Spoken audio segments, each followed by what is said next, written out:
Siddhi Om Om Banzara Guru Pema Siddhi Om Banzara Guru Pema Siddhi Om Banzara Guru Pema Siddhi Om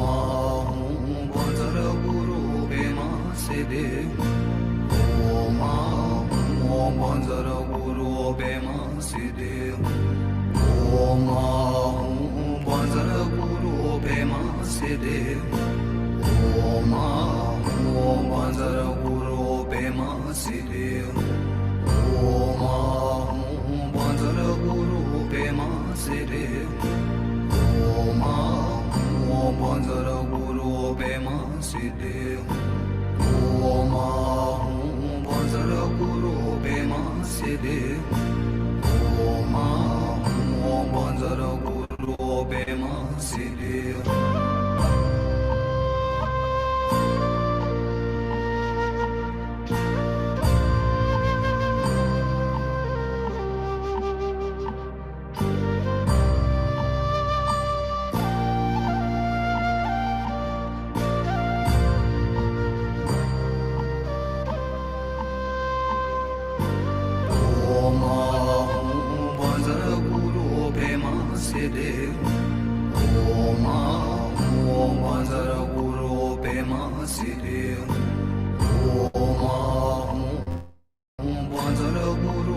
Banzara Guru Pema Siddhi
Om Banzara Guru Pema Siddhi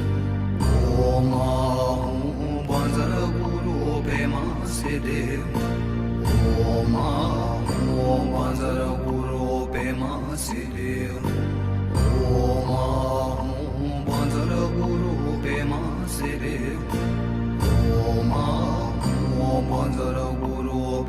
Siddhi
Dạ thưa cả nhà ơi, xin cả nhà kiên nhẫn một chút xíu nha. Rinpoche sẽ vào chậm một chút xíu, trong vài phút nữa thôi. We are asking for your patience. Rinpoche will be in anytime. Hello, all of our English-speaking students of Rinpoche. We are still waiting for Rinpoche to arrive. So right now we're not sharing any music or anything. So because somebody sent a message asking whether we have sound or not. Yes, we have sound, but right now everyone is quiet. So maybe we can meditate for a few minutes while waiting for Rinpoche to come.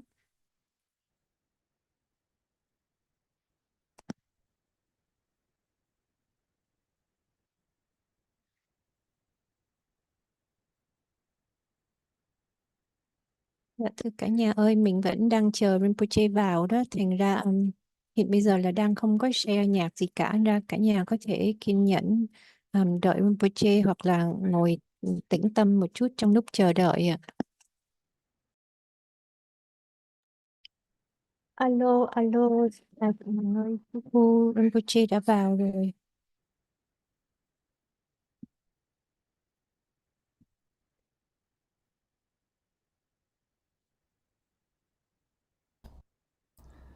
Hello, Uh, can you hear? yes, we can hear you, Rinpoche. Thank you so much for coming to our Zoom Bodhicitta today. Everybody here is very happy, and we are waiting for you, and we're very happy to see you. So, is the sound okay, Rinpoche? Yeah, I can hear. I can hear Thank you good. so much. Let me see.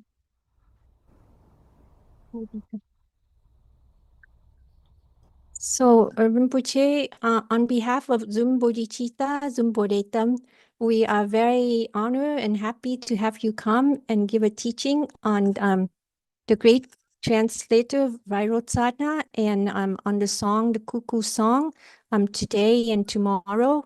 And so I think everybody in here already know about you. And so maybe I will just say a few words for those who don't know you. Dạ thưa cả nhà, con đại diện cho các anh chị em ở trong phòng Zoom Bồ Đề Tâm đó, gửi lời chào mừng Rinpoche đã nhận lời để đến tham gia và chia sẻ với chúng ta trong ngày hôm nay và ngày mai. Con nghĩ là chắc là tất cả phần lớn mọi người đều đã biết về Rinpoche rồi. Nhưng mà chắc là con xin phép nói một đôi lời cho những vị người Việt nào mà không biết đó, nhưng mà chắc là phần lớn bạn Mỹ là đã biết rồi. Thì Rinpoche đã được Ngài Thúc Đinh đã được công nhận là Tulku, là vị hóa thân của Ngài Thúc Đinh Khunsang Lotro, và Rinpoche đã sinh trưởng ở tại vùng Po, và sau đó thì Ngài được công nhận là Tulku, và Thúc Đinh Khunsang Lotro là một vị đạo sư Dzogchen rất là đặc biệt trong quá khứ. Đến năm Rinpoche 15 tuổi thì Ngài đến tu học ở tu viện Nam Trô Linh trong 9 năm và đã nhận được bằng Kenpo.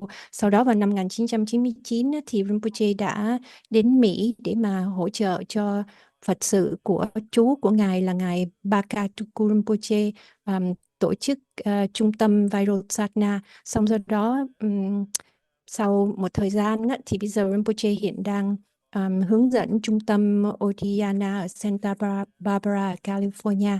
Và ngoài ra Ngài cũng đang xây dựng một cái tu viện gọi là tu viện Ati Changchup Choling ở bên Pemako, và cũng như là Ngài có một cái ngôi chùa gọi là Dechen Tashi Choling cũng ở Pemako. Thì Ngài có một số những cái Phật sự, những công tác Phật sự mà có thể là đến cuối chương trình thì chúng ta có thể chia sẻ với nhau nhiều hơn. Mà bây giờ thì để không mất thời gian thì con xin mời Ngài, thỉnh Ngài để mà nói về tiểu sử của Ngài Đại Dịch Giả Vairotsana và vai trò của Ngài Vairotsana trong cái việc hoàng truyền những cái giáo lý thuộc về Đại Viên Mãn đến với Tây Tạng vào thế kỷ thứ 8. Rinpoche, thank you so much. So everyone, I think that most of the American or the English speakers in our Zoom already know about Rinpoche, so maybe we will skip the introduction in English, and that's why I only share some of the few, I guess, details about Rinpoche's lives to the Vietnamese students who don't yet know about Rinpoche. Thank you so much, Rinpoche.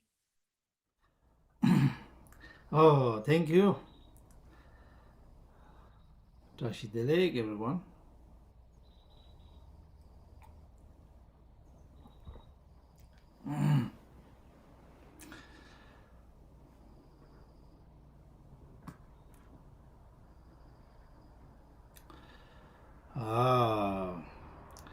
Thank you, Susula.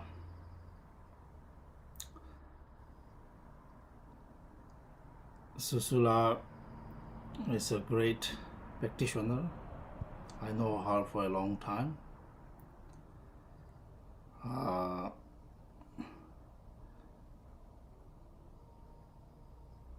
She also graciously translated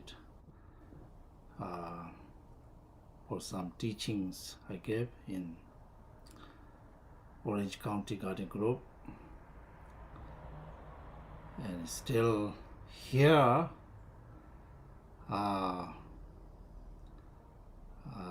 inviting me to this group and share something about Vairotsana. I'm honored to be here with all of you, in fact, and particularly I want to thank Susu.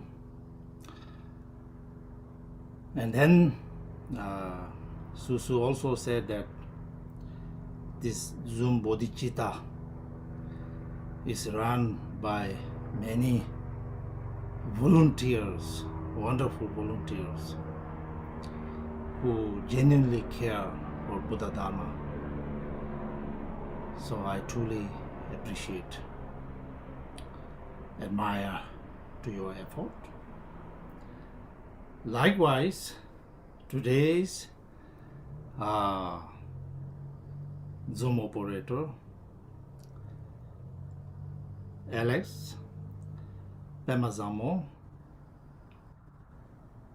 and also translator, Pemachude,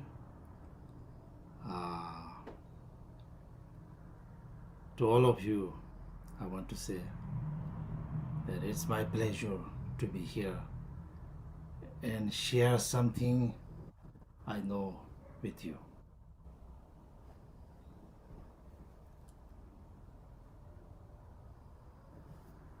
Pema. Dạ, thì nói là cảm ơn chị Su. Nói là chị là một hành giả rất là tốt, thầy cũng đã biết chị Su rất là nhiều năm rồi, và chị cũng đã là một dịch giả dịch pháp rất là nổi tiếng. Và thầy rất là mừng vì hôm nay đã thỉnh mời thầy đến với group này để chia sẻ về tiểu sử của Ngài Vairotsana.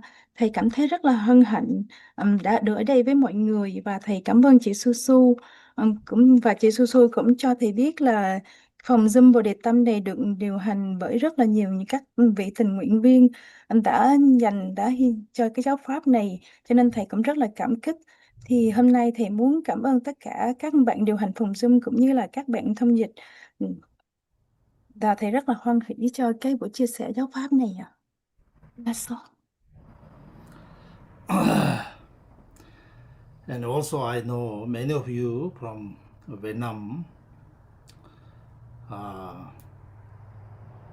What a great place Vietnam is. Wonderful people, great food, most importantly, Buddha Dharma everywhere.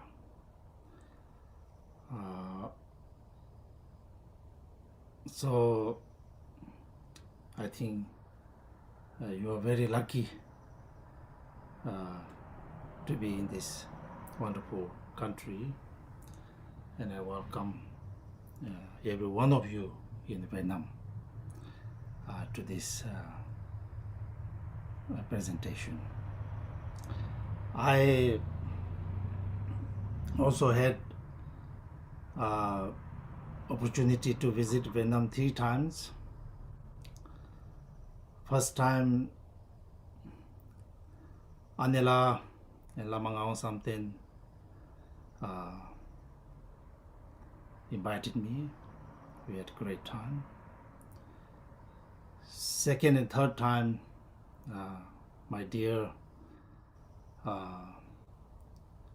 supporter couple, I call her Chojel, call him Origin. They invited me, and I had a great opportunity to visit many places, many beautiful places in Vietnam. Taste food, delicious food, and we did Dharma events in all these 3 trips. I super enjoyed.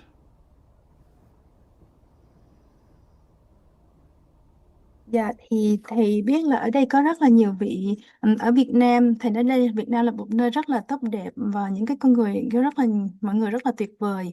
Thức ăn cũng rất là ngon miệng, và quan trọng nhất là nơi đó giáo pháp phát triển tất cả mọi nơi. Thì thầy nghĩ là chúng ta rất là may mắn để được ở một cái đất nước tuyệt vời như vậy. Và thầy cũng đã có dịp để viếng thăm Việt Nam 3 lần. Lần thứ nhất là một cái vị ni sư và Lama Ngawan Samten đã thỉnh thầy về đó và thầy có một khoảng thời gian rất là tuyệt vời. Lần thứ hai và lần thứ ba thì thầy được hỗ trợ bởi một cái anh chị gọi là Sojan và Ojen đã hỗ trợ Phật Pháp cho thầy. Thì thầy đã có cơ hội đến và rất nhiều nơi và cũng như thưởng thức rất là nhiều những cái thức ăn ngon miệng, và quan trọng nhất là thầy cũng có thời gian để thực hành Pháp ở đó. Cho nên thầy chào mừng tất cả mọi người đến cái buổi Pháp thoại hôm nay.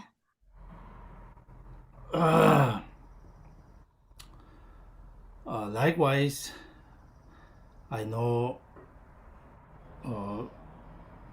Vietnamese in the US. You're participating, as well as I believe some from the email that went out from Odeana Institute. So, however, welcome everyone. It's my pleasure to do this short presentation. Now, this time, Susula asked me to talk about the translator Vairotsana and his translated Dzogchen teachings, Cuckoo's Song of Awareness.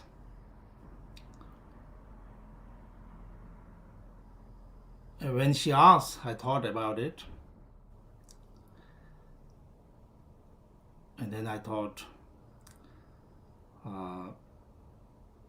maybe I'll try. And I said yes to her. Because Vairotsana is something I heard when I was very young. Lamas always talk about in our lineage about Vairotsana. And the Dzogchen teaching he translated, I try my best, even though most of the time I fail to realize the meaning of the teachings. And also, my own uncle and teacher, Bhagat Rinpoche, who is the emanation of Vairotsana, and his center, Vairotsana Foundation, to which I served for many years. Because of all this, I thought I might have something that can be of some help for you if I share. And I said yes. So, this time, today, for the first time, I'm going to talk about Vairotsana's life. Okay?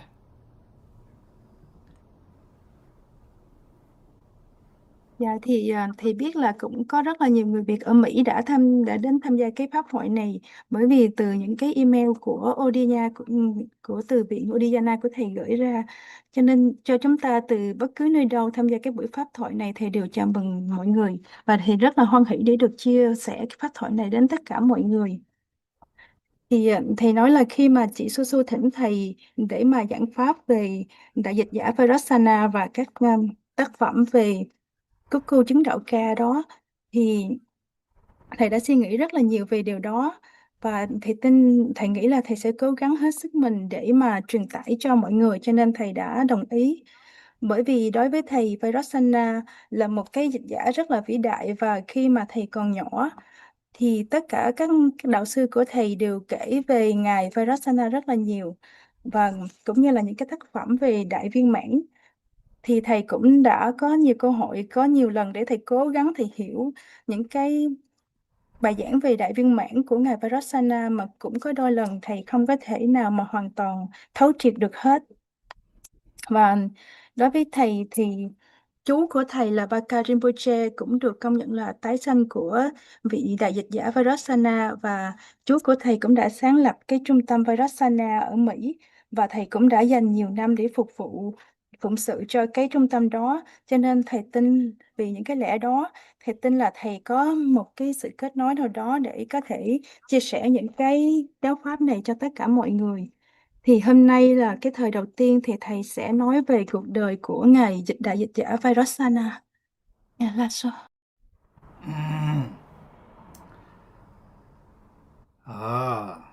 Now, before I start, let us first do a short silent meditation. In this silent meditation, you try to bring your minds home and generate bodhicitta. This is for the benefit of all motherly sentient beings, for the awakening of all motherly sentient beings. Okay? And after that, we will do 3 times of 7-line prayers. 7-line prayers of Guru Rinpoche.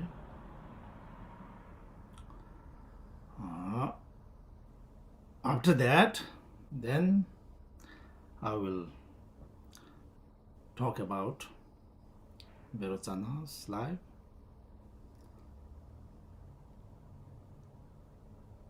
And after the teaching, if you have any questions, I will try to answer,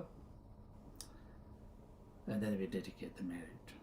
So, I hope that sounds like a plan for you.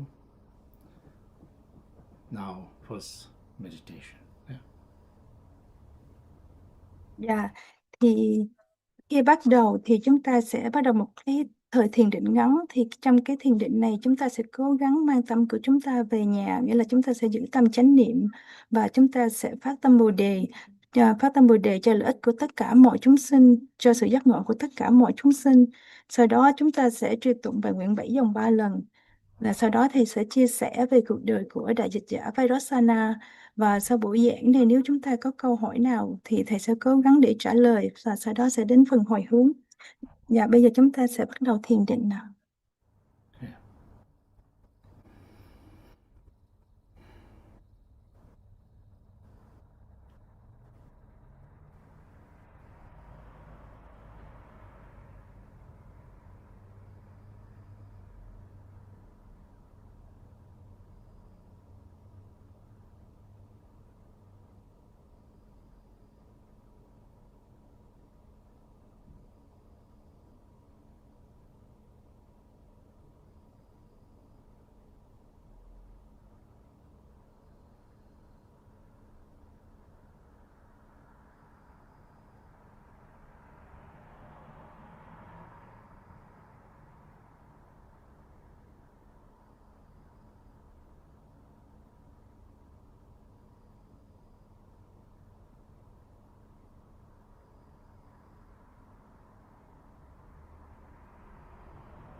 Okay, now let us do 7 line prayers.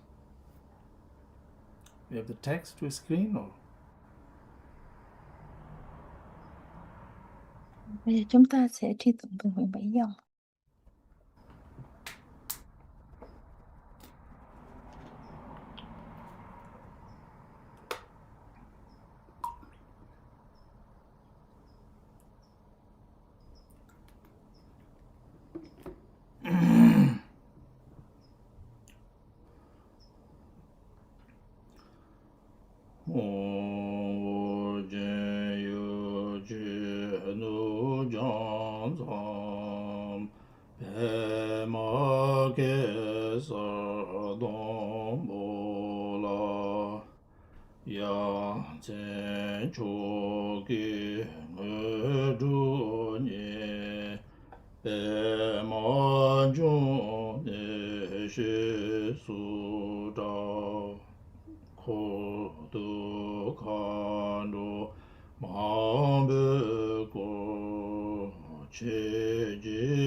Can you say one time in Vietnamese?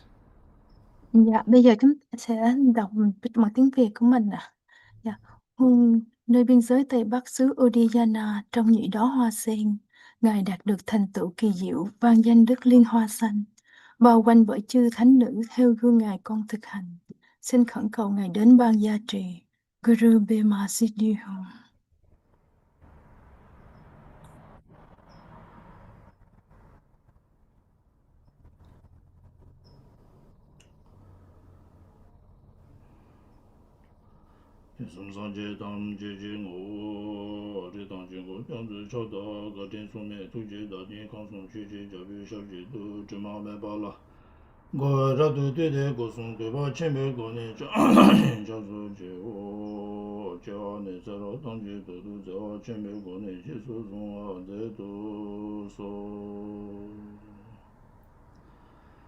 Kangi shasan tawe mengo kesan zumbe nangda shen tsempe senru sawen roken meke duse churu tushen dama kuni chirin jiten sun chi kong shape tong pe ma kabe shape terin dale yi so chung Kongje tsolen pe men tongbo ze jawe nangzhu rang shilen ji chu tsenzo pe ji yun ten so bai 배만중에 달려 예조 좀 관계 달라리 바라바당 도주된 주명아 지린소 라바자다 옹그르진 라베 누주진진 라메 다이 좀 나 조주 동기 지대나 대제 로마 주바 강수다 텐디 텐디 주지 차람 베지 셈바드 파타단 대시시 라이케 단루단 니징게 두lum다다 미케 나다 로아 근지 자남 제삼바 탐제 기도 주장 제주지 마주 나게 다다 년배 생전 당제 대화단데 주단dem으로 주지 동아단 동아지 주단 저월 주지 동아메비 대화단 바탕면자와 주지 내리 자단 인단 자베 당용 쳔베 나라세 로도 네버 주지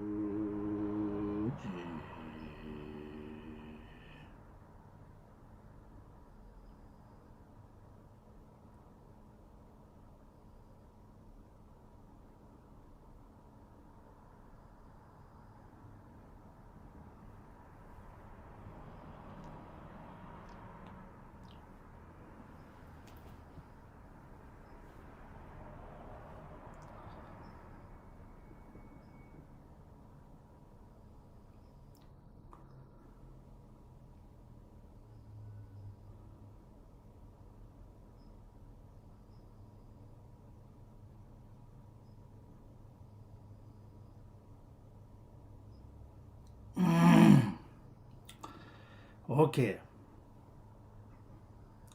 I think let us begin like this. Our Lord Buddha Shakyamuni taught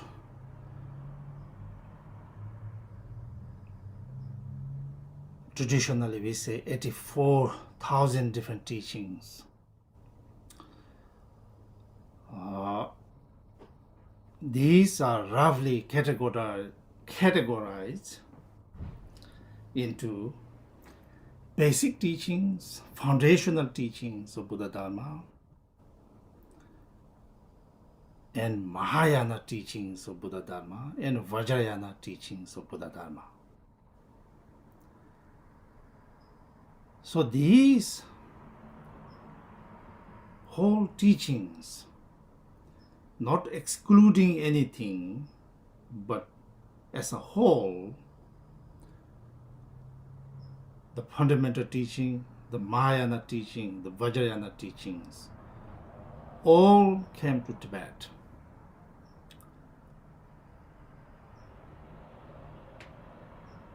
Known as now Vajrayana Buddhism or Tibetan Buddhism, that which contains the whole spectrum of Buddha Dharma teachings, as well as practitioners practice the complete form of Buddhism, is then Vajrayana practitioners.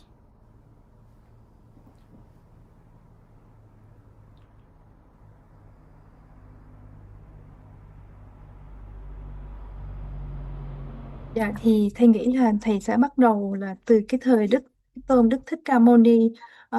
Chính Đức Phật đã giảng dạy 84.000 pháp môn, thì trong 84.000 pháp môn đó chúng ta có thể phân loại là giáo lý nền tảng, giáo lý đại thừa và giáo lý kim cang thừa.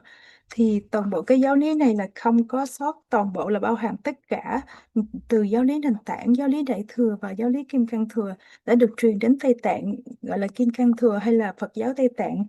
Cho nên thầy có thể nói là Phật giáo Tây Tạng là đã bao hàm toàn bộ những cái giáo pháp của Đức Phật Thích Ca Mâu Ni. Cho nên là một cái hành giả mà thực hành toàn thiện đầy đủ nhất giáo lý của Phật, đó chính là hành giả kim cang thừa. Now, this complete form of teachings, when spread in the land of snow, Tibet, in terms of time, we divide into two categories. There are all translation is cool, known as Nganjur Nyingma in Tibetan. And new translation school known as Chinjur Sarma in Tibetan. Now, all translation school, Nyingma school, is basically from the beginning of Buddha Dharma coming to Tibet, which actually began in 5th century through most of the 10th century, are called all translation schools. Practitioners of these teachings, Nyingma paths. And roughly, starting from 11th century, the Pandita Atisha and the great Lotsawa translator, Rinchen Zambo, all the teachings, Buddha Dharma, that took place in Tibet are called Chinjur Sarma. So of course, in India do not exist such differences, category, but due to different times of Buddha Dharma coming to Tibet, we divide into 2 categories. And then in this new school, Sakcha tradition, Sakcha school, Kaju school, actually starting from Kadampa school, but mainly known as 4 schools of Tibetan Buddhism, Gelug school. So that's how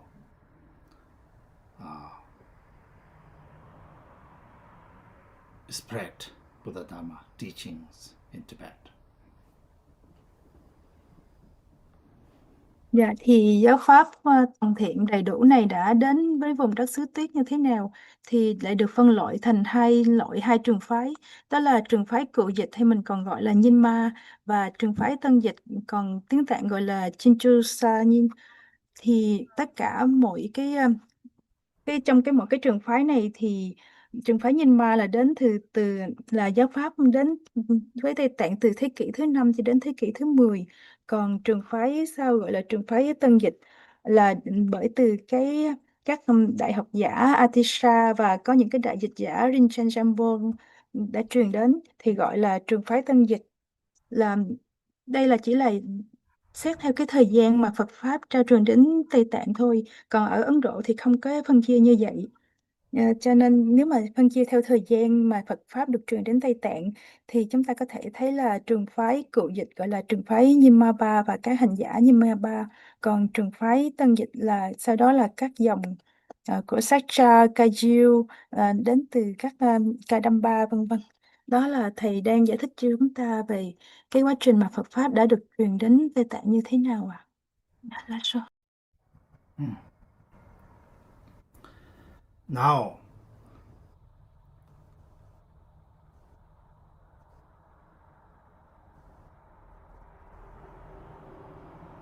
Nyingma, all translation is school. To understand this,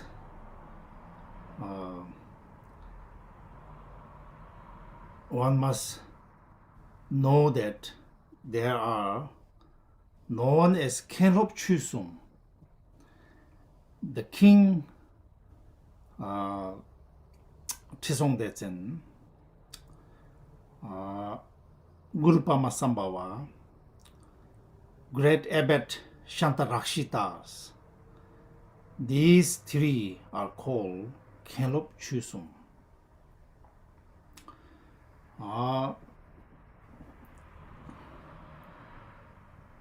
King Trisong Detsen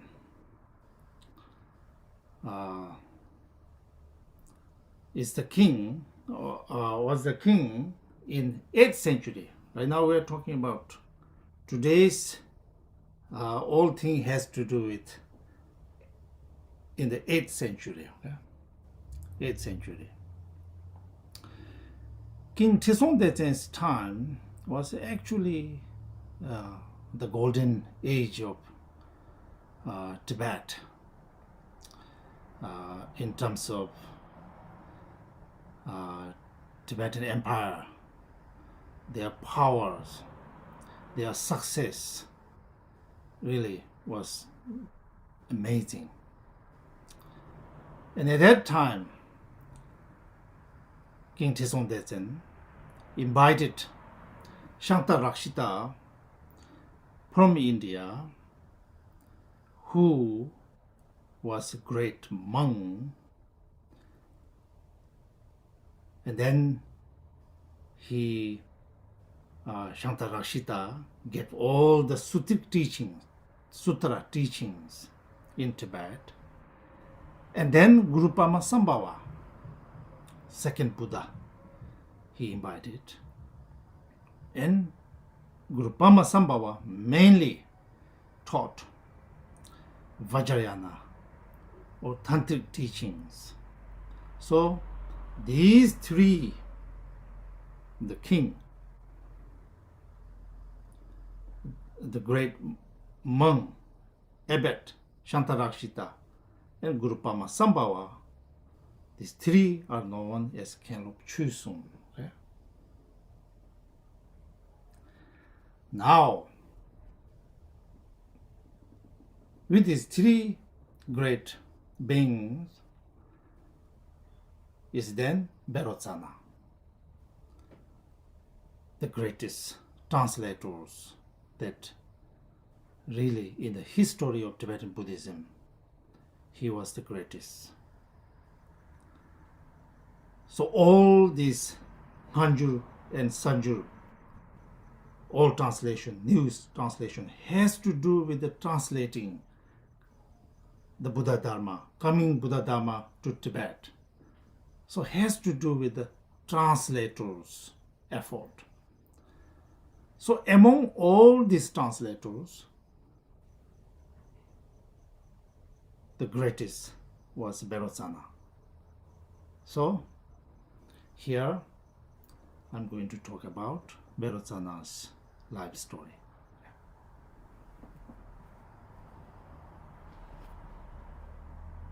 Dạ, thì về với trường phái Nhiên Ma Cựu Dịch thì để hiểu thì ta phải hiểu là từ cái thời của Đức vua Trisong Detsen và Đức Guru Rinpoche, cũng như là Ngài Shantarakshita. Dạ, thì vua Trisong Detsen, tất cả ba vị đó được gọi là Kenlop Chusung. Thì vua Trisong Detsen là thế kỷ thứ 8.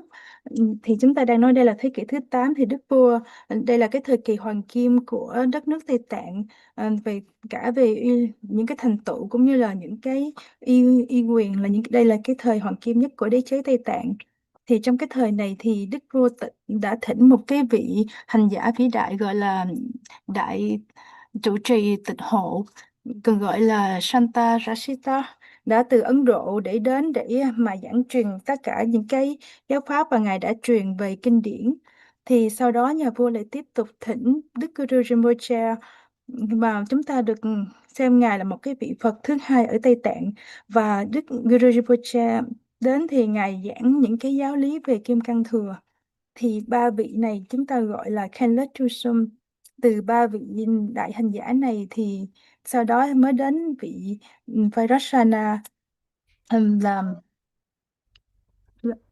chúng ta có thể nói là trong tất cả các truyền thống, trong những cái dịch giả Phật pháp của Tây Tạng, kể cả về cựu dịch hay là tân dịch, thì tất cả thì dịch giả Vairotsana là một cái đại dịch giả vĩ đại nhất trong lịch sử Phật giáo của Tây Tạng.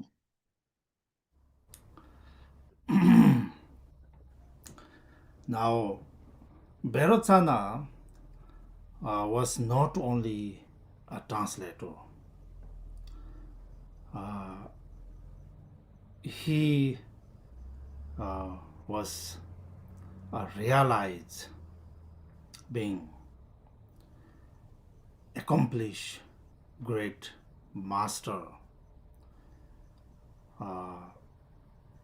who was actually the manifestation or reincarnation of Buddha's, Lord Buddha's attendant Ananda. So the story begins in the 8th century. There was King Trisong Detsen, Guru Pamasambhava, Shantarakshita together.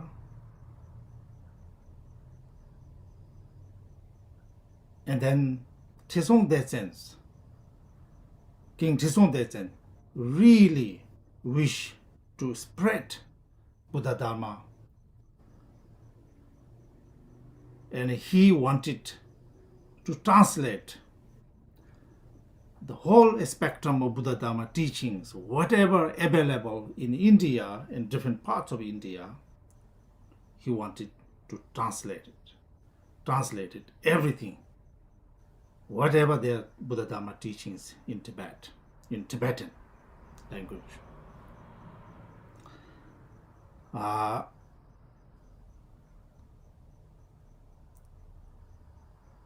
Because, that Buddha Dharma already began from the 5th century. By the time of King Trisong Detsen, there are lots of teachings already available.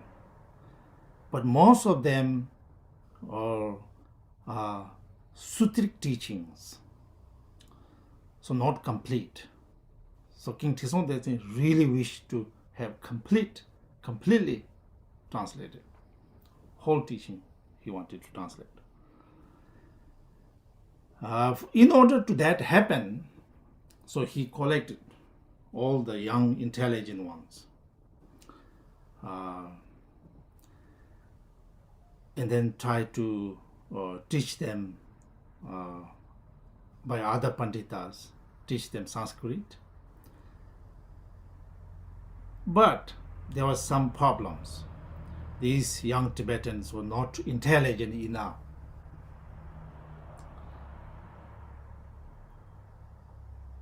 When they were asked to repeat certain Sanskrit term, the young Tibetans, young boys, could not really repeat exactly in the same way the Panditas pronunciations.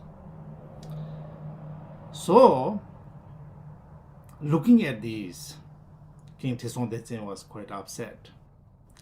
And then he asked Guru Pamasambhava, now what we do? Our young Tibetan boys are they don't look intelligent enough to learn Sanskrit.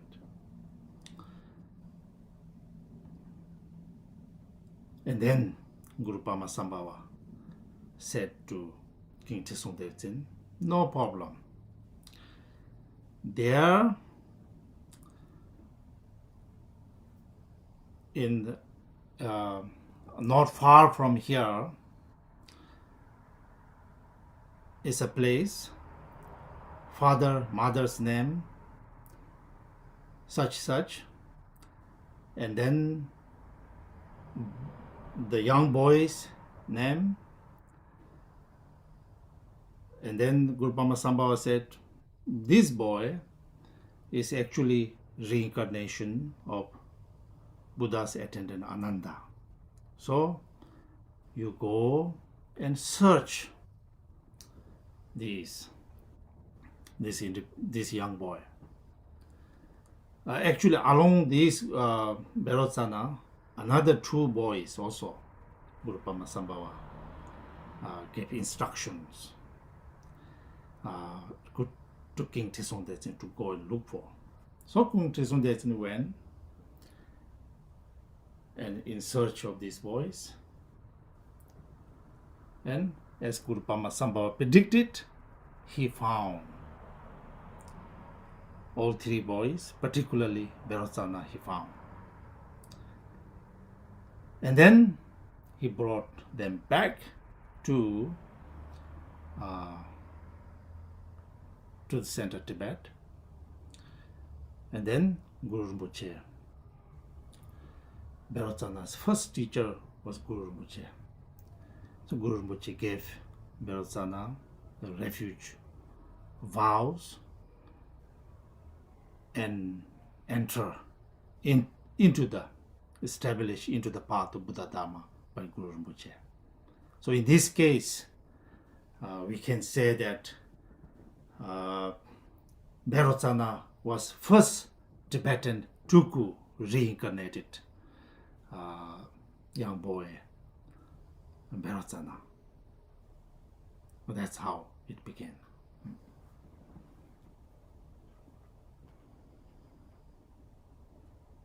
Dạ thì lúc nãy thì có nói đến ba cái vị đó, đã gọi là ba cái vị trụ cột để khai sáng Phật pháp tại Tây Tạng. Thì nói là về Vairotsana thì chúng ta nói đây không phải, ngài không phải chỉ là một dịch giả, mà ngài là một vị hành giả chứng ngộ, ngài là một vị thành tựu, ngài là một đại đạo sư thành tựu, và ngài cũng là xem như là hóa thân của vị thị giả của Đức Phật, đó là ngài Ananda. Thì vào cái thế kỷ thứ 8, Đức vua Trisong Detsen và ngài rất là muốn mở rộng giáo pháp đến ngài rất là muốn mở rộng tất cả mọi cái giáo pháp của Ấn Độ, và ngài muốn dịch tất cả những cái giáo pháp, những cái giáo lý từ Ấn Độ đến Tây Tạng. Và bởi vì Phật pháp đã đến Tây Tạng từ thế kỷ thứ 5, nhưng mà có nhiều cái giáo pháp về kinh điển vẫn chưa có được dịch hoàn chỉnh, vẫn chưa có đủ hoàn thiện. Cho nên nhà vua rất là mong muốn để mà hoàn thiện tất cả những cái giáo pháp đó. Thì để thực hiện được điều đó, nhà vua đã tập hợp tất cả những cái vị trẻ tuổi mà gọi là thông minh ở trong cái khu vực Tây Tạng đó và dạy cho họ tiếng Phạn. Nhưng mà nhà vua đã phát hiện là các vị này vẫn chưa có đủ thông thái, bởi vì khi mà các vị Pandita đọc những cái từ tiếng Phạn và để cho các vị này lặp lại thì các vị đó không thể nào mà lặp lại hoàn chỉnh giống như là vị Pandita đã lặp lại. Cho nên nhà vua cảm thấy rất là sầu não, và nhà vua đã thỉnh ý Đức Đạo Sư Liên Hoa Sanh. Nhà vua đã nói với Đạo Sư Liên Hoa Sanh là bởi vì các người trẻ tuổi này vẫn chưa có đầy đủ những cái trí tuệ và thông thái thì làm sao mà có thể dịch được những cái giáo pháp đó. Thì Đạo Sư Liên Hoa Sanh đã nói với nhà vua là không thành vấn đề, không có xa nơi này có một cái nơi, có một cái người cha và một cái người mẹ tên là thế này, tên là thế này, và có một cái cậu bé tên là thế này. Thì Đức Đạo Sư Liên Hoa Sanh đã nói với nhà vua, cậu bé trẻ tuổi đó thật sự đó là tái sanh của vị thị giả của Đức Phật, đó là ngài Ananda. Thì cùng thời gian với ngài Vairotsana thì cũng có một cái cậu bé khác nữa, cho nên nhà vua cũng theo chỉ dẫn của Đạo Sư Liên Hoa Sanh thì đã đi tìm được ba cậu bé, và trong đó có cả ngài Vairotsana, và đã đem về vùng trung tâm của Tây Tạng. Thì lúc đó thì Đạo Sư Liên Hoa Sanh có thể gọi là chính là cái vị đạo sư đầu tiên của ngài Vairotsana. Ngài đã truyền giới quy y cho ngài Vairotsana, cũng như là hướng dẫn ngài vào trong cái đạo lộ tu tập của Kim Cang Thừa.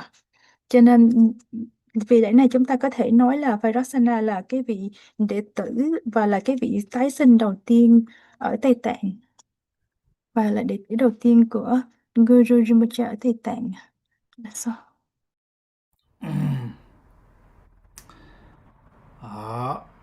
After that, Vairotsana and two other young boys were taught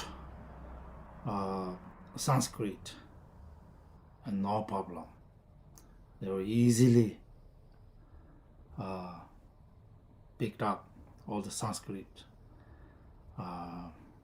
language. Likewise, mainly they were now put to study Buddhism, general Buddhist teachings already available. And Vairotsana excel all the Buddha Dharma teachings that are available at that time. He learned everything. And then when Vairotsana was old enough,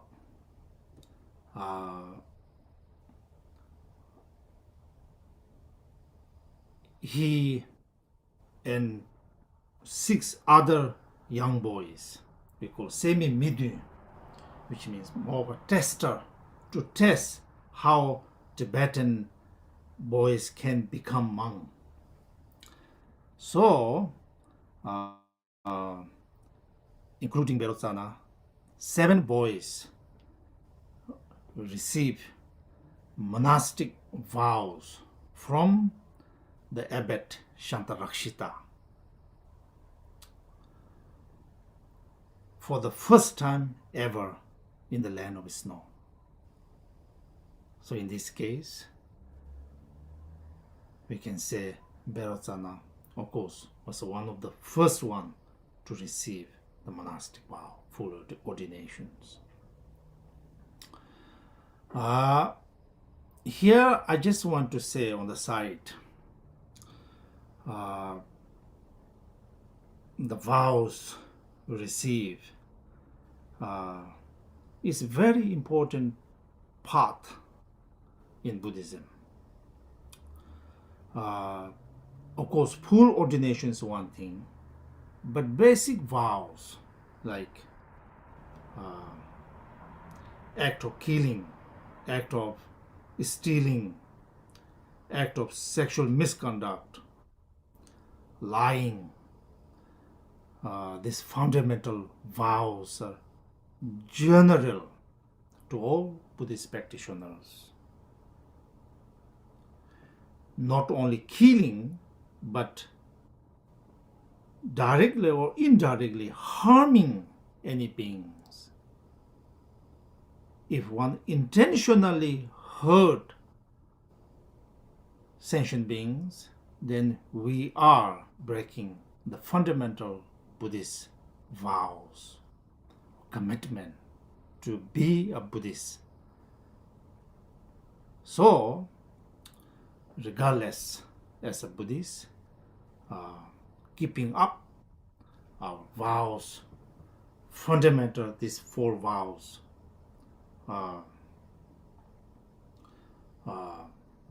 act of killing, act of sexual misconduct, act of stealing, act of telling lie. These things are fundamental vows. Now, in order to become a Buddhist practitioners, to enter into the path, one must receive different levels of vows.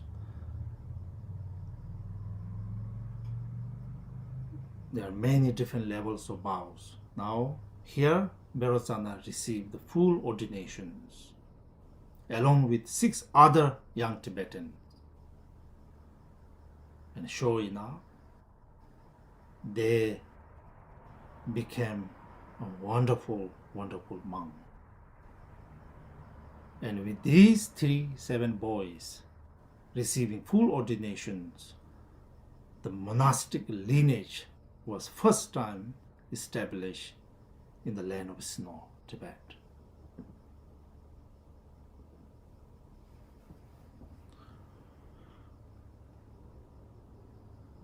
Dạ, thì lúc đó thì Vairotsana và 2 cái vị trẻ khác đã được học tiếng Phạn và đã học tiếng Phạn rất là dễ dàng, và sau đó là sẽ tiếp tục tu học về Phật Pháp.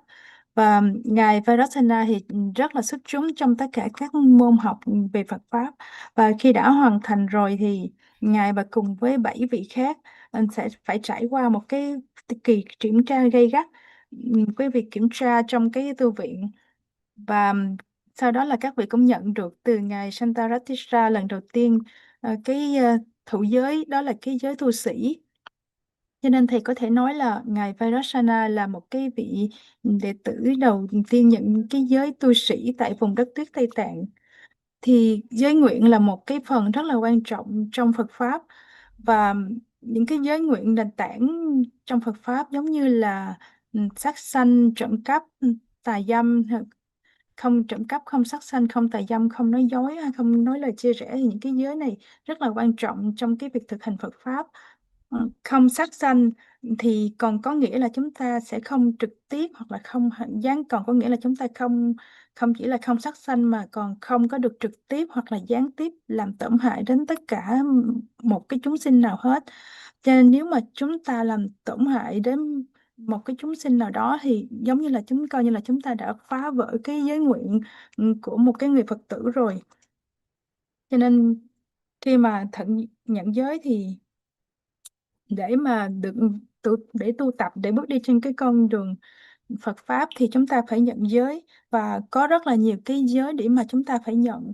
Thì vị học giả đại thành tựu giả Vairotsana, Ngài đã nhận đầy đủ tất cả những cái giới nguyện của tu sĩ cùng với 7 cái vị khác, và đã trở thành một coi, có thể nói là từ đây là cái lần đầu tiên mà cái giới nguyện về tu sĩ đã được thiết lập ở trong cái vùng đất tuyết Tây Tạng này. Là sao? And then there was a time Vairotsana was old enough to go to India. Now the main purpose of sending Vairotsana to India was to get the teachings of Vajrayana, particularly Dzogchen teachings. So, with the assistant Tsang Legdup, another translator, and Vairotsana set off for India. And on the way, of course, lots of hardships. Very poignant, really, Vairotsana's in biography. He talked about how minor difficulties, major 16 difficulties he faced on the road.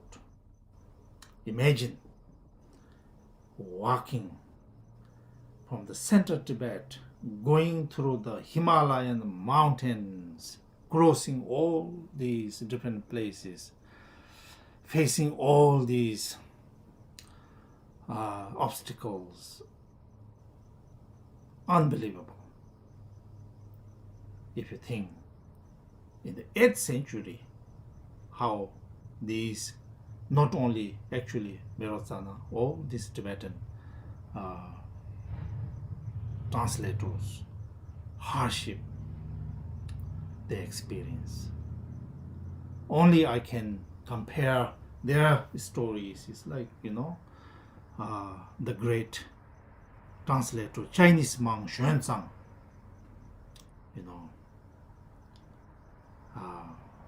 these Tibetan translators face all these difficulties.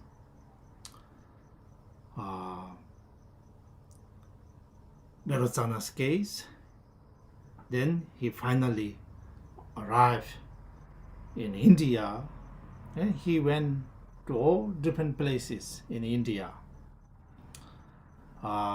learning all different languages. In fact, it is said that Vairotsana learned 360 different languages, including birds' language. Like that,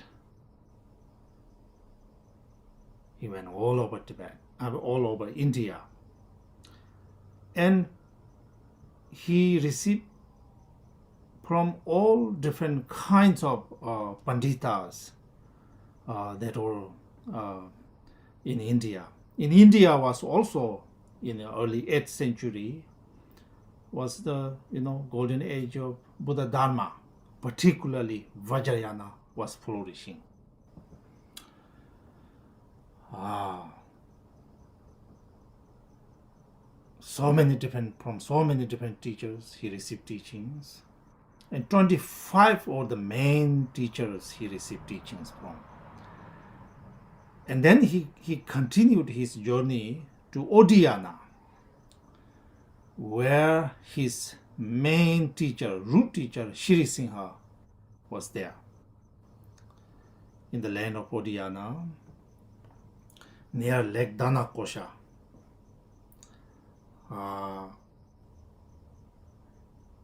in the sandalwood forest, Zending Natsal. There, Shri Singha was meditating. As you may know, Shri Singha is the third human Great Dzogchen lineage holder. Before Shri Singha, then Manjushri Mitra. Before Manjushri Mitra, Garab Dorje, the first human Dzogchen masters. So here, Shri Singha finally meet his main and root teacher, Shri Singha.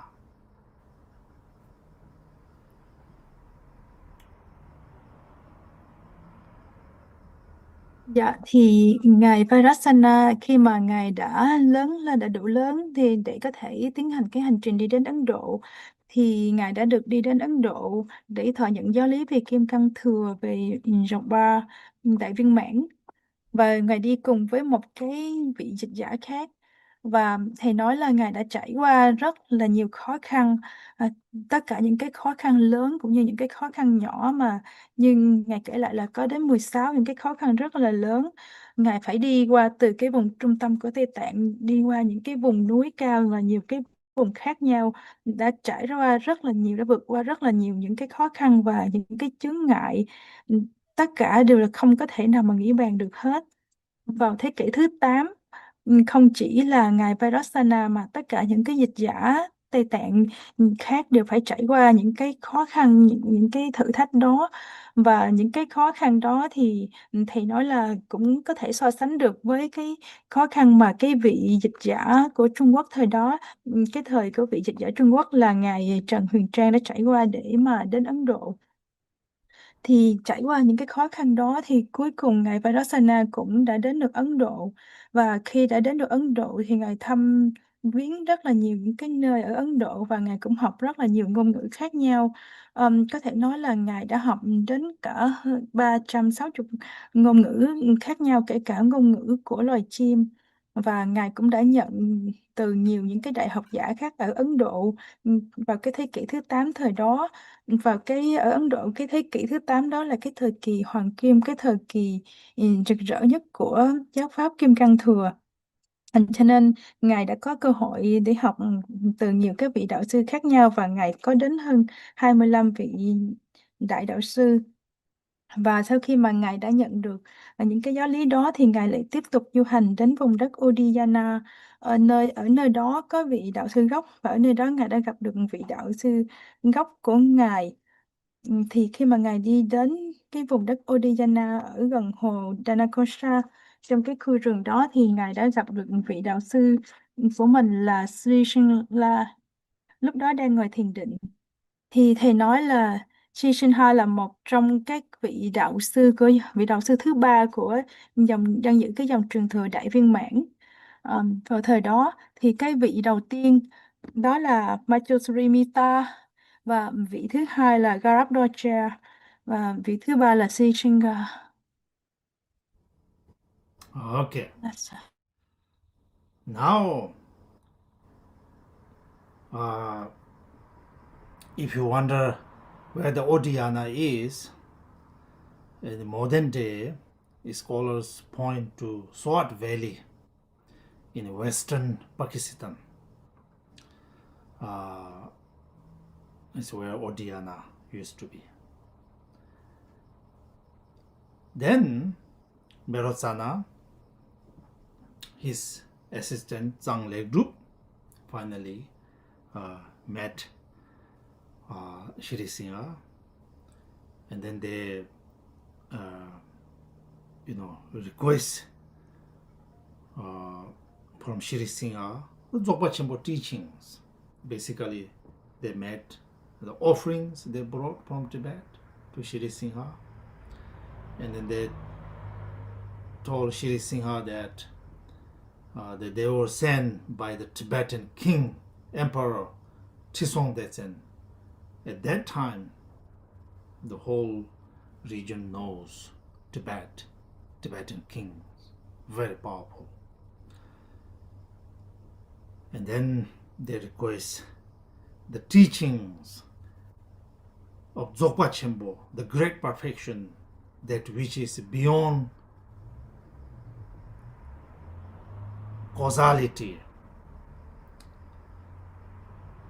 that which is effortless,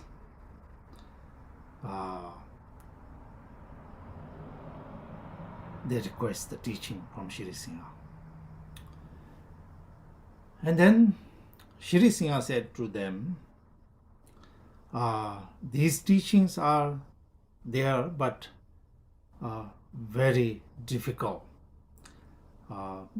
If the king knows that Shri Singha taught these teachings to these students, they will find him. It's very secret teachings.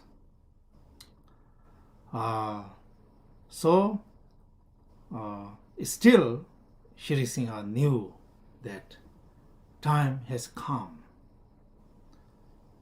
to teach the most profound teachings of Great Dzogpa Chenpo. Time has come to spread these teachings for the benefit of beings in this time. So, Shri Singha asked Vairotsana and his assistants, in the daytimes you go out and receive teaching from other panditas about sutra teachings, receive sutra teachings, basic teachings. And Shri Singha himself would also teach the basic teachings, sutra teachings. And then only at night times he would teach the secret Vajrayana Dzogpa Chenpo teaching, he said to Vairotsana.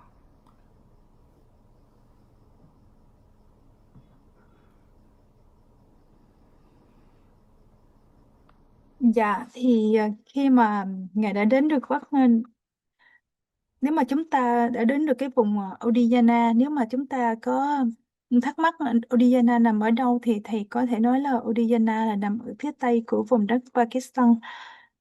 Thì khi mà Ngài Vairotsana gặp được Sri Shinga và đã thỉnh cầu giáo lý về dòng Đại Viên Mãn, và tất nhiên là theo cái truyền thống Tây Tạng lúc đó thì Ngài phải mang theo những cái cúng phẩm.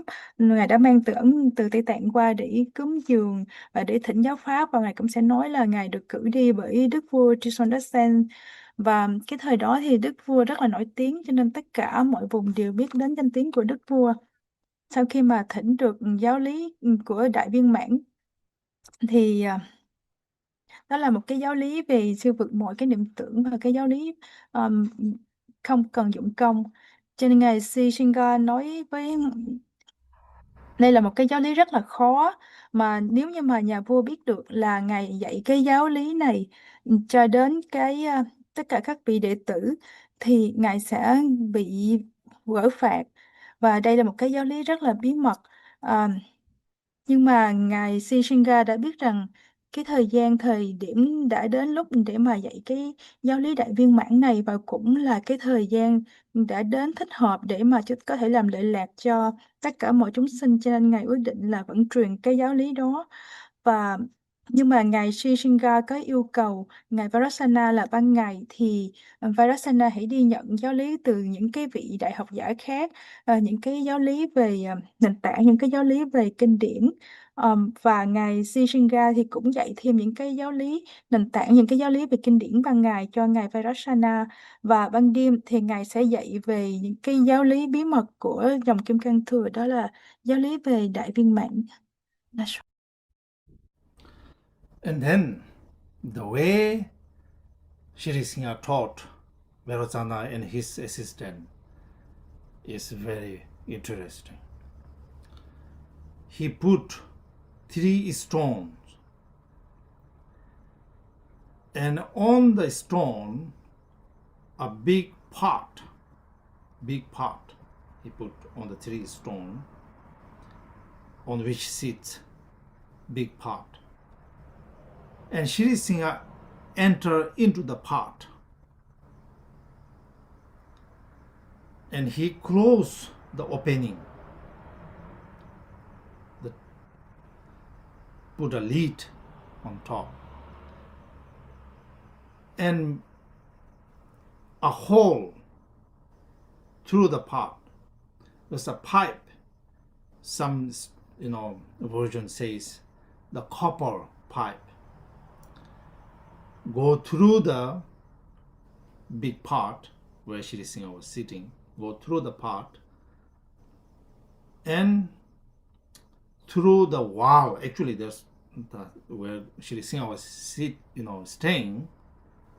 Let's imagine a room, and that pipe go through the wall of the Shri Singha's room, and outside the wall, then Vairotsana and Tsang-Leg-Drup listens. And through the pipe, Shri Singha taught Dzogpa Chenpo teachings. Now, what Dzogpa Chenpo teachings were taught? And here we call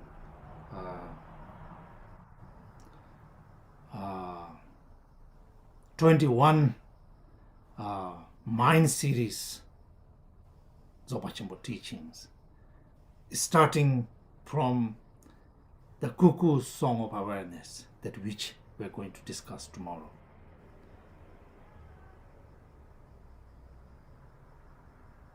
And that's how Shri Singha taught. At night time, in this form,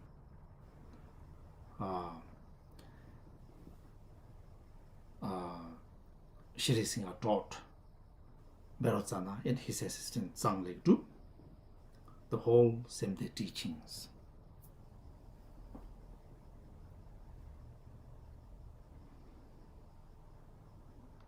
Dạ, thì cái cách mà Ngài Singha dạy cho Ngài Vairotsana cũng rất là đặc biệt, và Ngài đã đặt 3 cái viên đá và ở trên đó là một cái nồi, và Ngài đã đi vào trong cái nồi đó và Ngài đã đóng cái nắp lại, và toàn bộ trong đó chỉ là lửa thôi. Và khi mà Ngài giảng pháp thì khi mà lửa nó tràn vào thì khi đó Ngài Vairotsana và một cái vị nữa, cái vị dịch giả Tây Tạng mà đi chung với Ngài tên là và khi đã lắng nghe cái giáo pháp đó từ trong cái tiếng của cái ngọn lửa nó đi vào đó, và đã nghe được những cái giáo lý về Đại Viên Mãn. Và thì có thể nói là trong tất cả những cái 21 cái phần giáo lý về tâm của Đại Viên Mãn đó thì đều bắt đầu từ cái giáo lý cốt tủy ban đầu, là cái giáo lý về chứng đạo ca Chim Cúc Cu mà thầy sẽ dạy cho chúng ta vào ngày mai. Thì đó là thầy giải thích là cái cách mà Ngài đã dạy cái giáo lý về Đại Viên Mãn vào ban đêm cho Ngài Vairotsana. Okay.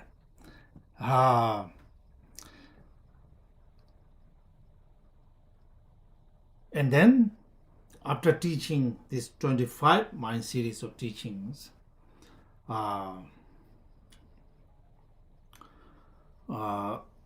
first I should say this. Some of you may have seen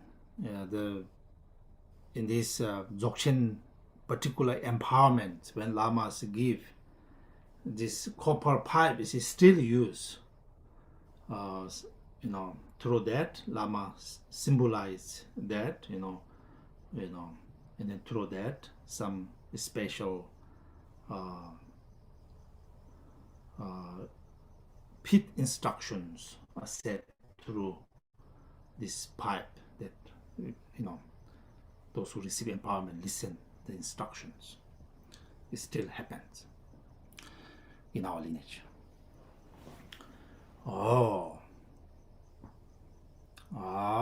When these teachings were happening, they wrote down, particularly Tsang-Leg-Drup, his Vairotsana's assistant, wrote down these teachings that they received from Shri Singha on a white silk with with the goat's milk ink, goat's milk basically. They write down on the white silk. And this is then when they need to read, generally not visible. And when they have to read, they get exposed to heat next to fire, and then this whatever they wrote, otherwise invisible, become visible. So that's how they wrote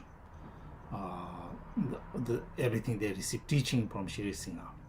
And actually, it is said that Vairotsana didn't write these teachings very much down.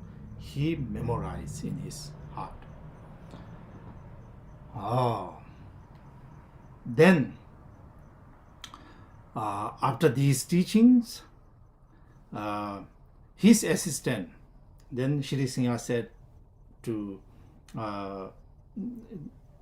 Vairotsana and Tsang Legdu, now I have taught you all the fundamental Dzogchen teachings. Now it's done.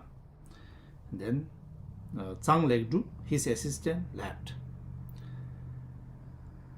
And Vairotsana was not satisfied. Actually, there are beautiful songs that Vairotsana sing actually. Request his teaching, more teachings from Shri Singha. But then Shri Singha kind of refused. No, now that's it. I'm done with Dzogchen teachings. Vairotsana knew there's still some teachings that are not taught yet. So it is said that Vairotsana lay down on his face in front of Shri Singha for 3 days, not rising up. He was very stubborn, in fact.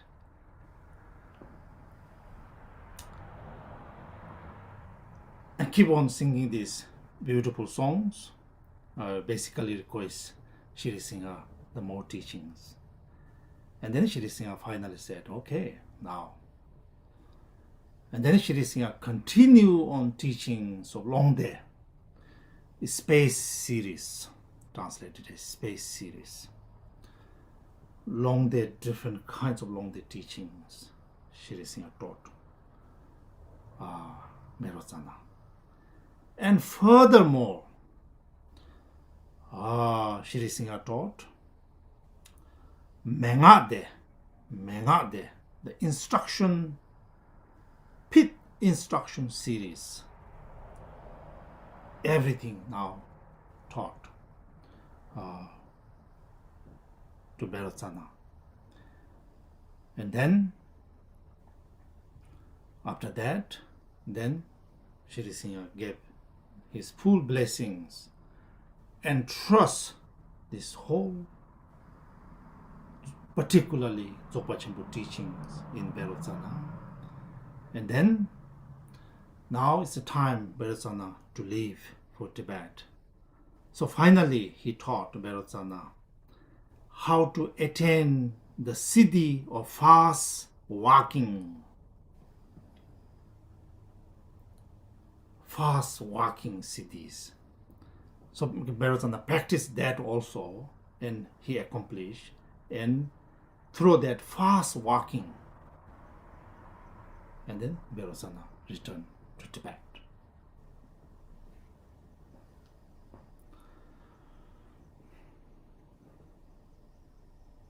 Yeah. Thì sau khi mà nhận những cái giáo lý về Đại viên mãn thì thầy nói là chúng ta có thể thấy là nếu mà chúng ta có thể chúng ta đã xem những cái quán đảnh về cái dòng truyện Đại viên mãn thì chúng ta thấy là trong cái nhiều dòng truyền thừa vẫn giữ cái truyền thống giống như là cái thời đó lúc mà Ngài Vairotsana đã nhận được cái giáo lý về Đại viên mãn. Và khi mà nhận những cái giáo lý này thì Ngài thị giả của Ngài Vairotsana là Ngài Samdumrut đã viết lại giáo lý này trên một cái mảnh vải trắng và viết bằng cái mực trắng từ sữa dê màu trắng. Cho nên khi mà cái này thì hoàn toàn không có thấy được. Cho nên khi mà cần đọc thì chúng ta phải hơ vào trong khối mới có thể đọc được những cái chữ này. Và tương truyền là Ngài Vairotsana đã không có viết lại những cái giáo lý này bởi vì Ngài đã ghi lại hoàn toàn vào trong cái tâm của Ngài rồi. Và sau đó thì Ngài Shishinga đã nói với lại Ngài Vairotsana và Ngài Samlurut là ta đã dạy tất cả những cái giáo lý cho chúng con rồi, thì bây giờ Ngài đã yêu cầu hai vị đó hãy rời đi đi. Nhưng mà Ngài Vairotsana thì vẫn chưa có hài lòng, và Ngài đã hát những cái bài ca để mà thỉnh cầu tiếp tục những cái giáo pháp từ sư phụ của mình. Bởi vì Ngài Vairotsana biết là vẫn còn những cái giáo pháp, vẫn còn những cái giáo lý đó, cho nên Ngài chưa không có hài lòng, Ngài không có rời đi. Còn Ngài Thị Giả, Ngài Samlurut thì đã rời đi rồi. Cho nên nhưng mà lúc đó thì vị đạo sư của Ngài cũng không có truyền thêm giáo lý cho Ngài. Cho nên Ngài không có hài lòng, cho nên Ngài đã nằm sấp ở đó suốt 3 ngày, và Ngài cứ tiếp tục hát cái bài ca để thỉnh thêm giáo lý từ thầy của mình. Và sau 3 ngày thì đạo sư của Ngài cũng đã đồng ý để giảng truyền thêm giáo pháp về Đại Viên Mãn. Thì đó là cái giáo lý về Long Đề, và sau đó là cái giáo lý về Manga Đề, là những cái toàn bộ là những cái hướng dẫn cốt tủy bí mật để giáo lý về tâm yếu, và Ngài đã nhận được tất cả những cái giáo pháp đó. Và sau đó Ngài cũng đã nhận đủ những cái gia trì để phát được cái tính cho về cái giáo lý Đại Viên Mãn này. Và cũng đến lúc Ngài phải trở về vùng đất Tây Tạng, và đạo sư của Ngài sau khi đã chỉ cho Ngài, truyền cho Ngài một cái phương pháp gọi là để cho Ngài có thể đi thật là nhanh đến Tây Tạng, một cái thần thông để Ngài đi thật là nhanh về Tây Tạng, và Ngài cũng đã thành tựu cái phương pháp đó. Okay. Now, arriving in Tibet, there was the joy of King Trisong Detsen.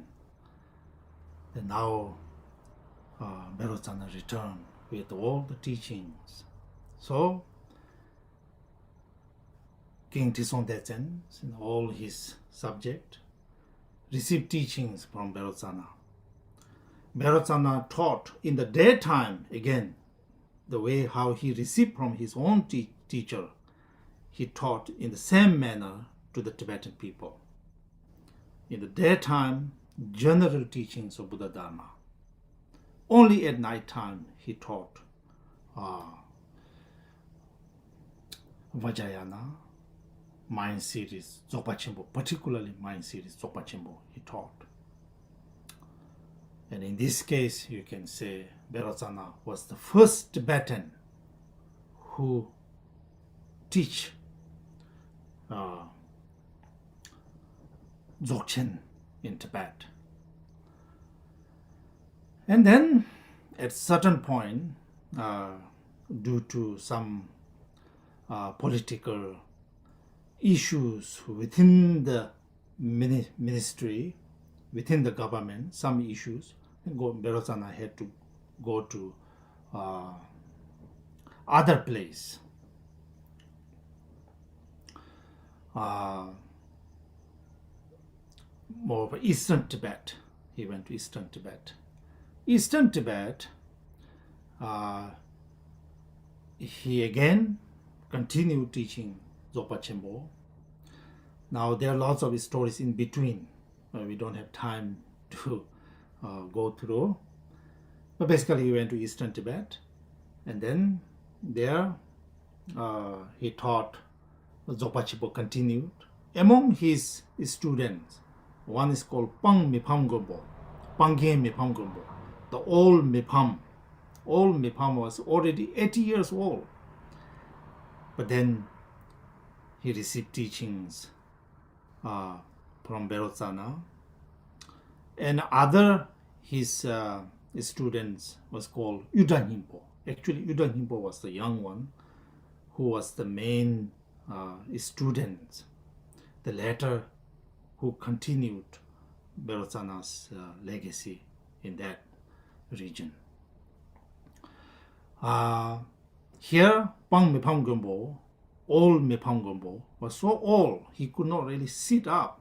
So meditation is stick, and now you can see, I actually sent them a picture of that.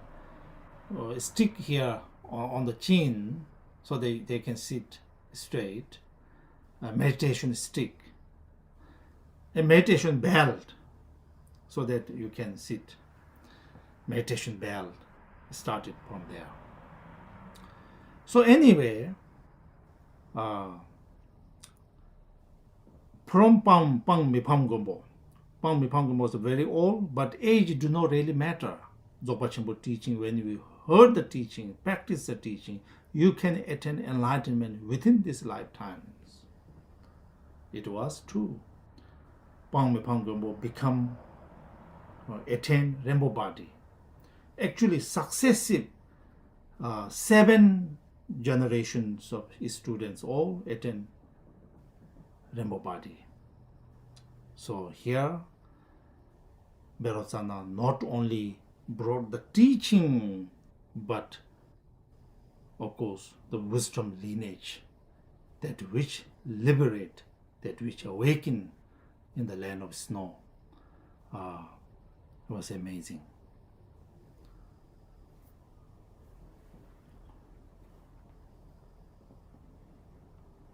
Dạ, thì khi mà Ngài trở về Tây Tạng thì Đức Vua đã rất là hoan hỷ, là Đức Vua là cũng như là mọi người rất là hoan hỷ và cũng nhận được giáo pháp từ Ngài Vairotsana. Nhưng mà Ngài truyền giáo pháp theo cái cách đúng cái cách mà Ngài đã được nhận được cái giáo pháp đó, là ban ngày Ngài vẫn sẽ dạy những cái giáo pháp cơ bản, những cái giáo pháp nền tảng, và vậy ban đêm thì Ngài sẽ trao truyền giáo lý bí mật về Đại Viên Mãn này.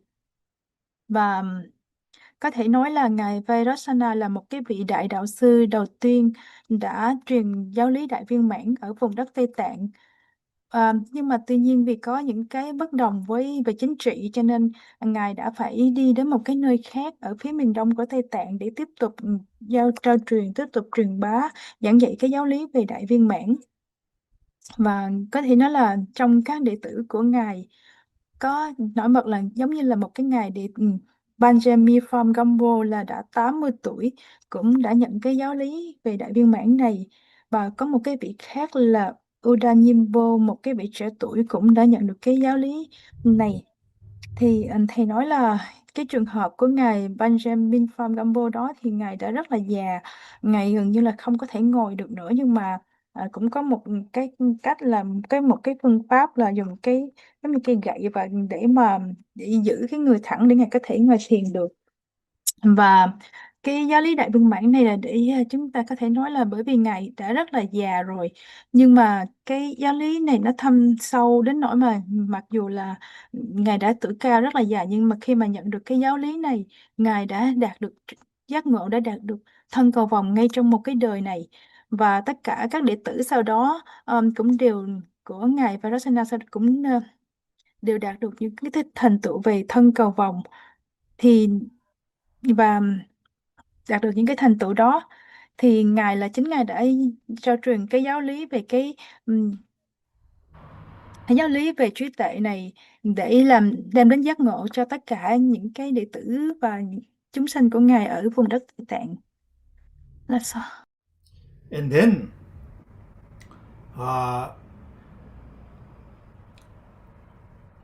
at the request of Vairotsana, in fact, Bimala Metta was also invited to Tibet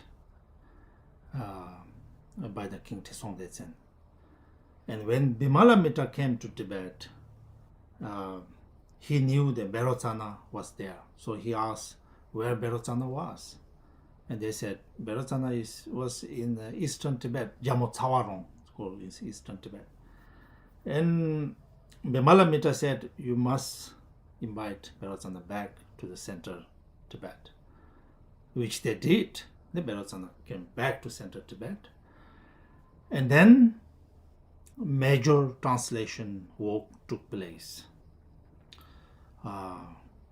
There were usually, it is said that 108 great Panditas and 108 great translators led by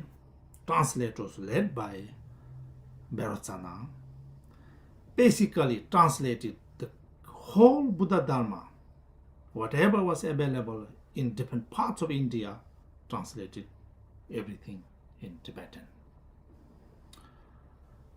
Establish complete form of Buddhism in Tibet. Right now we have like 103 volumes of Buddha's own word, over 200 volumes of commentaries, most of them already translated in 8th century.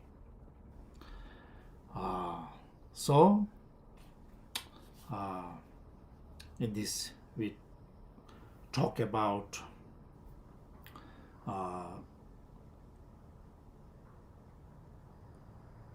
Bairong Zompa said the greatness of locations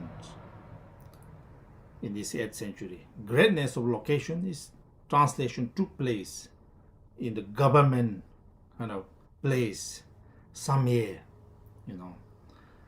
Greatness of Pandita, like Guru Rinpoche, Bemala Metta. Greatness of translators, like Vairotsana and all great translators. Greatness of benefactors, like king is sponsoring everything. Greatness of offering,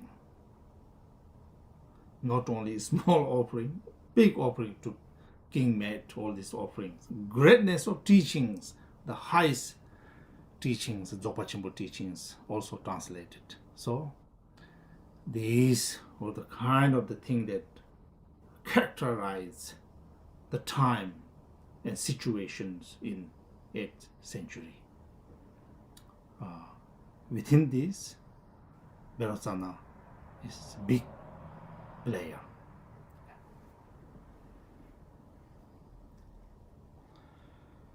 Dạ, thì từ cái và bởi vì sau đó thì Đức Vua cũng đã thỉnh cầu một cái đại học giả khác là Vilakamita đến, và khi mà ngài biết là ngài Vairotsana đã ở Tây Tạng thì ngài muốn hỏi là ngài Vairotsana đang ở đâu, thì người ta chỉ là ngài đã về miền Đông Tây Tạng, cho nên ngài Vilakamita đã yêu cầu Đức Vua phải đem ngài Vairotsana trở về trung tâm Tây Tạng. Và khi mà ngài quay trở lại trung tâm Tây Tạng thì từ đó rất là nhiều giáo lý, nhiều giáo pháp đã được chuyển dịch, và có 108 vị đại học giả, 108 vị đại dịch giả đã được dưới sự hướng dẫn của ngài Vairotsana đã chuyển dịch toàn bộ những cái giáo lý, những cái giáo pháp từ Ấn Độ về Tây Tạng, và đã hoàn thiện toàn bộ những cái giáo pháp dành cho Tây Tạng, những cái giáo pháp, những cái Phật pháp ở Tây Tạng đã được hoàn thiện toàn bộ hết. Là thầy có nói là chúng ta có hơn 100 bộ kinh cũng như là hơn 200 cái luận đều được chuyển ngữ. Cho nên cái nơi mà tốt nhất đó là cái nơi chốn mà để là một cái nơi mà đã dịch ra, đã để dành để dịch tất cả những cái chuyển ngữ, những cái kinh điển này, thì đó là một cái nơi rất là tốt, cái nơi tốt nhất gọi là Sanjay. Còn cái vị học đại thành tựu nhất lúc đó là ngài Đức Liên Hoa Sanh. Còn vị dịch giả tối thắng nhất đó là ngài Vairotsana, cũng như là những cái vị làm lợi lạc cho giáo pháp, những cái đó chính là Đức Vua, cũng như là khi mà cái giáo lý mà tối thắng nhất, thù thắng nhất đó là cái giáo lý về Đại Viên Mãn. Thì thầy đang nói ở đây là để thầy phân loại về những cái thời gian và những cái tình huống đã xảy ra ở cái thế kỷ thứ 8 mà có liên quan đến ngài Vairotsana. That's all. Okay, now I should say a few words. Vairotsana and Guru Rinpoche's connections. Of course, at the very beginning, Guru Rinpoche recognized Vairotsana and entered him to the path of Buddha Dharma, sent him to India, give instructions where to go, from whom the great teachers he should receive teachings, and what teachings he should receive. And while in Tibet, Guru Rinpoche, it said that Guru Rinpoche is always on Vairotsana's side. He always aligned with Vairotsana. If anything issues, Guru Rinpoche said, Vairotsana, whatever he says is the right thing to follow, to do. Then Vairotsana is among 25 close disciples of Guru Rinpoche. Among 25 disciples, one is Vairotsana. And then we say Leching Hingi Pugu, the dear to Guru Rinpoche's heart. 9 heart son of Guru Rinpoche. Among them, one is Guru Rinpoche, Vairotsana, to whom Guru Rinpoche entrusts his Dhamma Vajrayana teachings. 9 among 9 disciples. And then among 8 disciples, basically who will continue Guru Rinpoche's legacy. In the Kathang, it says, Vairotsana, which means Vairotsana is equal to Guru Rinpoche.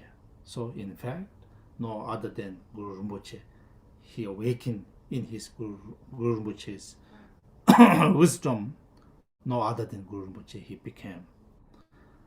So in this regard, you can also say first one who attained Rainbow Body, Vairotsana was Tibetan, attaining Rainbow Body. And then Guru Rinpoche also concealed lots of Vairotsana's translated Vairotsana's teachings, which later to be revealed and spread. So that was how Guru Rinpoche and Vairotsana's connection so close.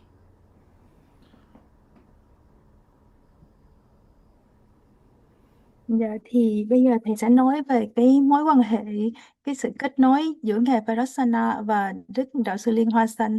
Thì đầu tiên là thầy nói là Đạo Sư Liên Hoa Sanh chính là vị đã xác nhận Ngài Vairotsana, cũng là vị thầy đã để giúp đỡ đưa Ngài Vairotsana vào trong cái đạo lộ tu tập, cũng như là Ngài đã đưa Ngài Vairotsana đến Ấn Độ, và cũng chính Đạo Sư Liên Hoa Sanh đã hướng dẫn cho Ngài Vairotsana về đạo sư nào và giáo lý nào mình cần phải nhận khi mà Ngài ở Ấn Độ.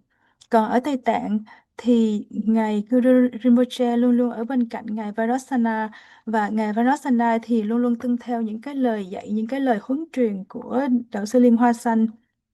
Và thầy có thể nói là Ngài Vairotsana là một trong 25 đệ tử thân cận của Đạo Sư Liên Hoa Sanh. Và nếu mà chúng ta tính vào trong cái 9 vị đệ tử thân cận nhất, gọi là tâm tử của Đạo Sư Liên Hoa Sanh, thì Ngài Vairotsana là một trong 9 cái vị tâm tử đó. Và Ngài cũng là Đạo Sư Liên Hoa Sanh cũng đã giao phó toàn bộ những cái giáo lý, những cái truyền dạy lại cho Ngài Vairotsana.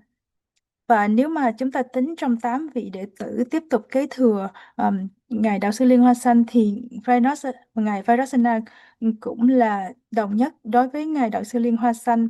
Ngài đã thành tựu được trí tuệ của Đạo Sư Liên Hoa Sanh, và Ngài không khác gì Đạo Sư Liên Hoa Sanh. Mà có thể nói là Ngài là cái vị đầu tiên đã thành tựu được thân cầu vồng. Cho nên thầy cũng có nói thêm là Đạo Sư Liên Hoa Sanh cũng đã cất giấu rất là nhiều giáo lý khác đã được chuyển dịch bởi Ngài Vairotsana, để mà sẽ được phát lộ vào một cái thời điểm khác để làm lợi lạc cho tất cả mọi chúng sanh. Okay, now the last. What is legacy of Vairotsana? This whole teachings available right now, Sutrayana, Prajna Paramita teachings, to astrology, to medicines, all lots of teachings.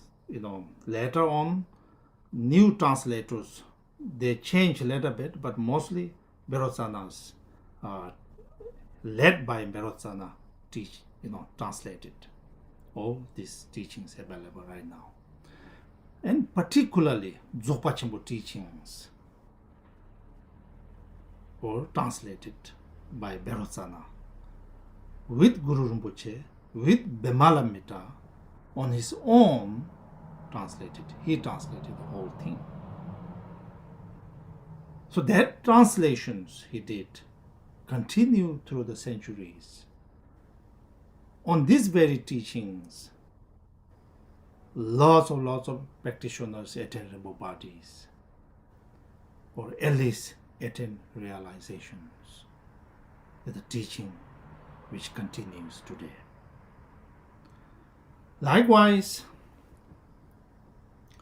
Vairotsana is not somebody who came in 8th century and long gone kind of a story. Throughout the centuries, Vairotsana's emanations, reincarnation continued. Even today, there are lots of masters who are said to be Vairotsana's emanation, which we don't have time to go through the names. In this regard, Vairotsana's emanation Vairotsana continue to exist in today's world. Now, what is the point of talking about Vairotsana's story?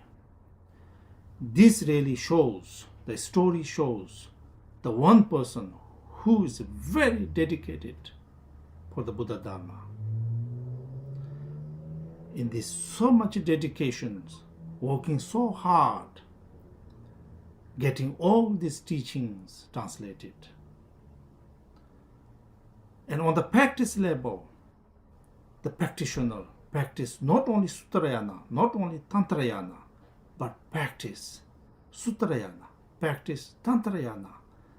Whole spectrum of Buddha Dharma teaching is not something to be chosen from something, some part, some left out, but somebody, a good practitioner, must embody the whole spectrum of Buddha Dharma teachings. So that really truly embodies in the life story of Vairotsana.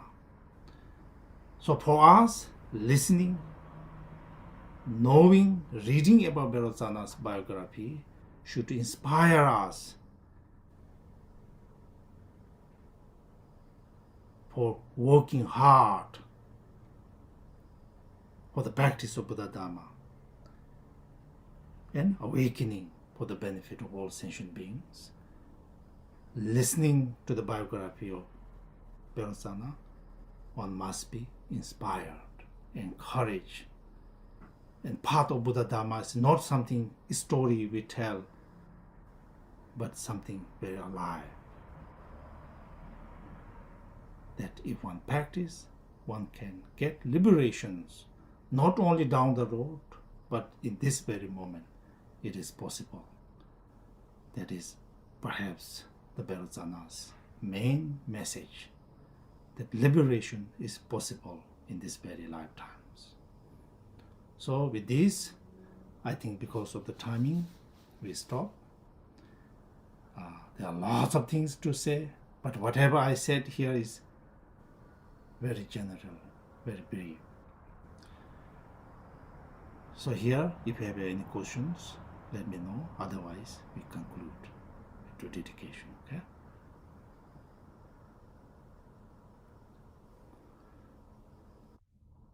Dạ, thì có thể nói là toàn bộ những cái mà Ngài Vairotsana đã để lại thì toàn bộ những cái giáo lý về Kim Cang Thừa, những cái kinh điển về Bát Nhã Ba La Mật và những cái truyền dạy về kể cả y học vân vân, và có rất nhiều những cái giáo lý được dịch từ cái truyền thống tân dịch cũng bắt nguồn từ Ngài Vairotsana. Cho nên đặc biệt nhất mà Ngài đã để lại cho chúng ta đó là giáo lý về Đại Viên Mãn. Nó là giáo lý của từ Đạo sư Liên Hoa Sanh cũng như là từ các vị đại học giả khác. Và cái vấn đề những cái phần dịch của Ngài những cái bản dịch của Ngài vẫn còn tiếp tục, cho nên vẫn còn có nhiều các vị đã tiếp tục tu tập và đã đạt được thành tựu thân cầu vồng hoặc là đạt được những cái chứng ngộ. Cho nên giáo lý này vẫn còn được tiếp tục thực hành và vẫn còn đem lại lợi lạc cho chúng ta. Thì khi mà thầy kể chuyện về Ngài Vairotsana thì Ngài nói là Vairotsana không phải chỉ là một cái vị thành tựu vào cái thời điểm thế kỷ thứ 8, sau đó là không có còn nữa, mà thật sự thì Ngài Vairotsana vẫn tiếp tục hóa hiện. Bởi vì chúng ta có rất là nhiều các vị đạo sư được xem là hóa thân của Ngài Vairotsana, mà thầy không có thời gian để thầy kể hết cho chúng ta. Cho nên thầy nói là Ngài Vairotsana vẫn tiếp tục cái sự thực hiện, vẫn tiếp tục hóa hiện trong cái thời đại của chúng ta. Cho nên khi mà chúng ta nói về cuộc đời của Ngài Vairotsana thì chúng ta có thể chỉ ra rằng từ một cái hành giả, đó là một cái cuộc đời của một hành giả đã rất là tinh tấn, dành cả cuộc đời để thực hành Phật Pháp, để trải qua muôn vàn những cái khó khăn, không có nản lòng nhận những cái khó khăn đó để tu tập, và để từ đó mà có thể đem lại lợi lạc, và để chuyển dịch toàn bộ những cái giáo pháp để làm lợi lạc cho chúng sanh.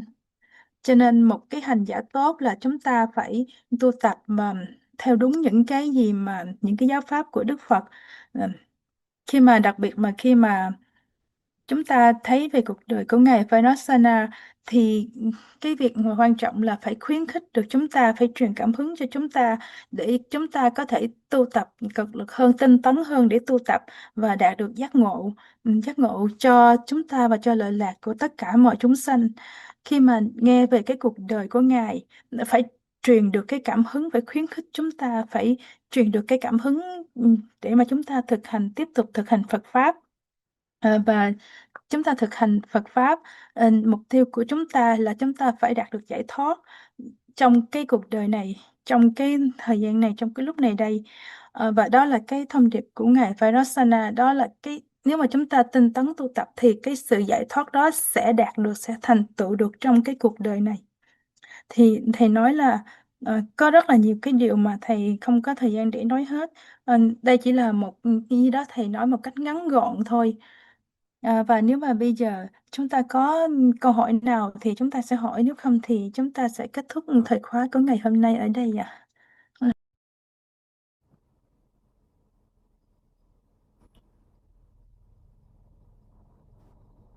Any questions? Just a moment, Tukula. I will try to allow people to unmute themselves, then they can ask questions. Dạ thưa, bây giờ con sẽ hay là nhờ chị Hằng unmute tất cả mọi người để mọi người, nếu mà ai cần nói chuyện thì có thể bật mic lên để nói chuyện với Tukula.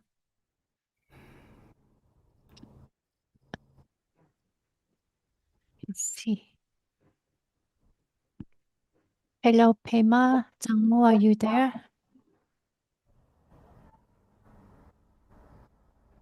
Just a moment. Have allowed everyone to unmute themselves. So if you have question, please unmute yourself. Dạ thưa, con đã để phòng Zoom ở chế độ quý vị có thể mở mic và để nói chuyện với thầy ạ. Aloha, Rinpoche. Can you hear me? Hello. Hi, aloha. I wonder how many people, masters and people who have, how many have attained the body of light, the rainbow body of light? How many?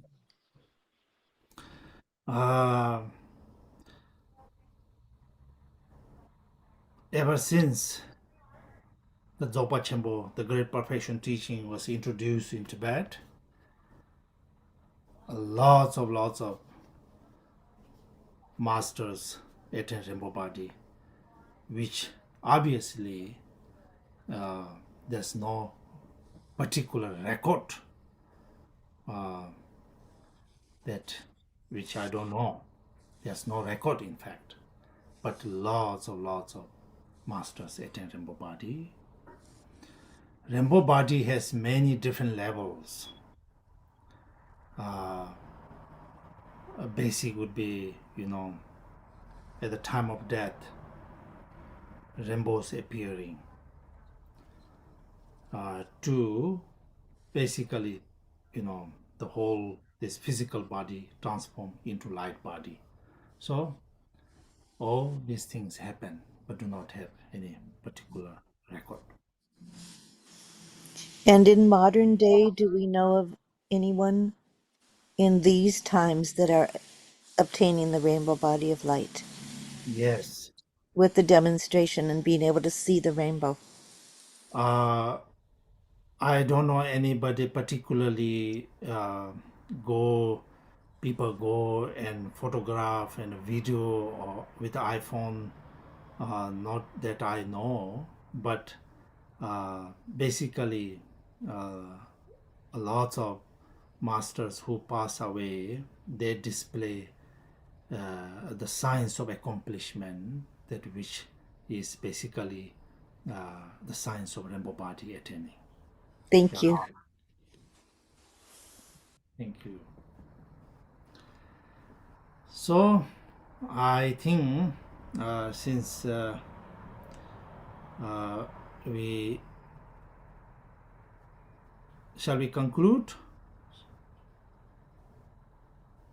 Yes, Susula? if we don't have any more questions, or just a moment, somebody sent something. There are a couple of questions here. Is that okay, Yes, Tukula? together. Together. Mm. No, there are like 3 more questions. Is that okay? Can you read all together? Okay, all together. Okay.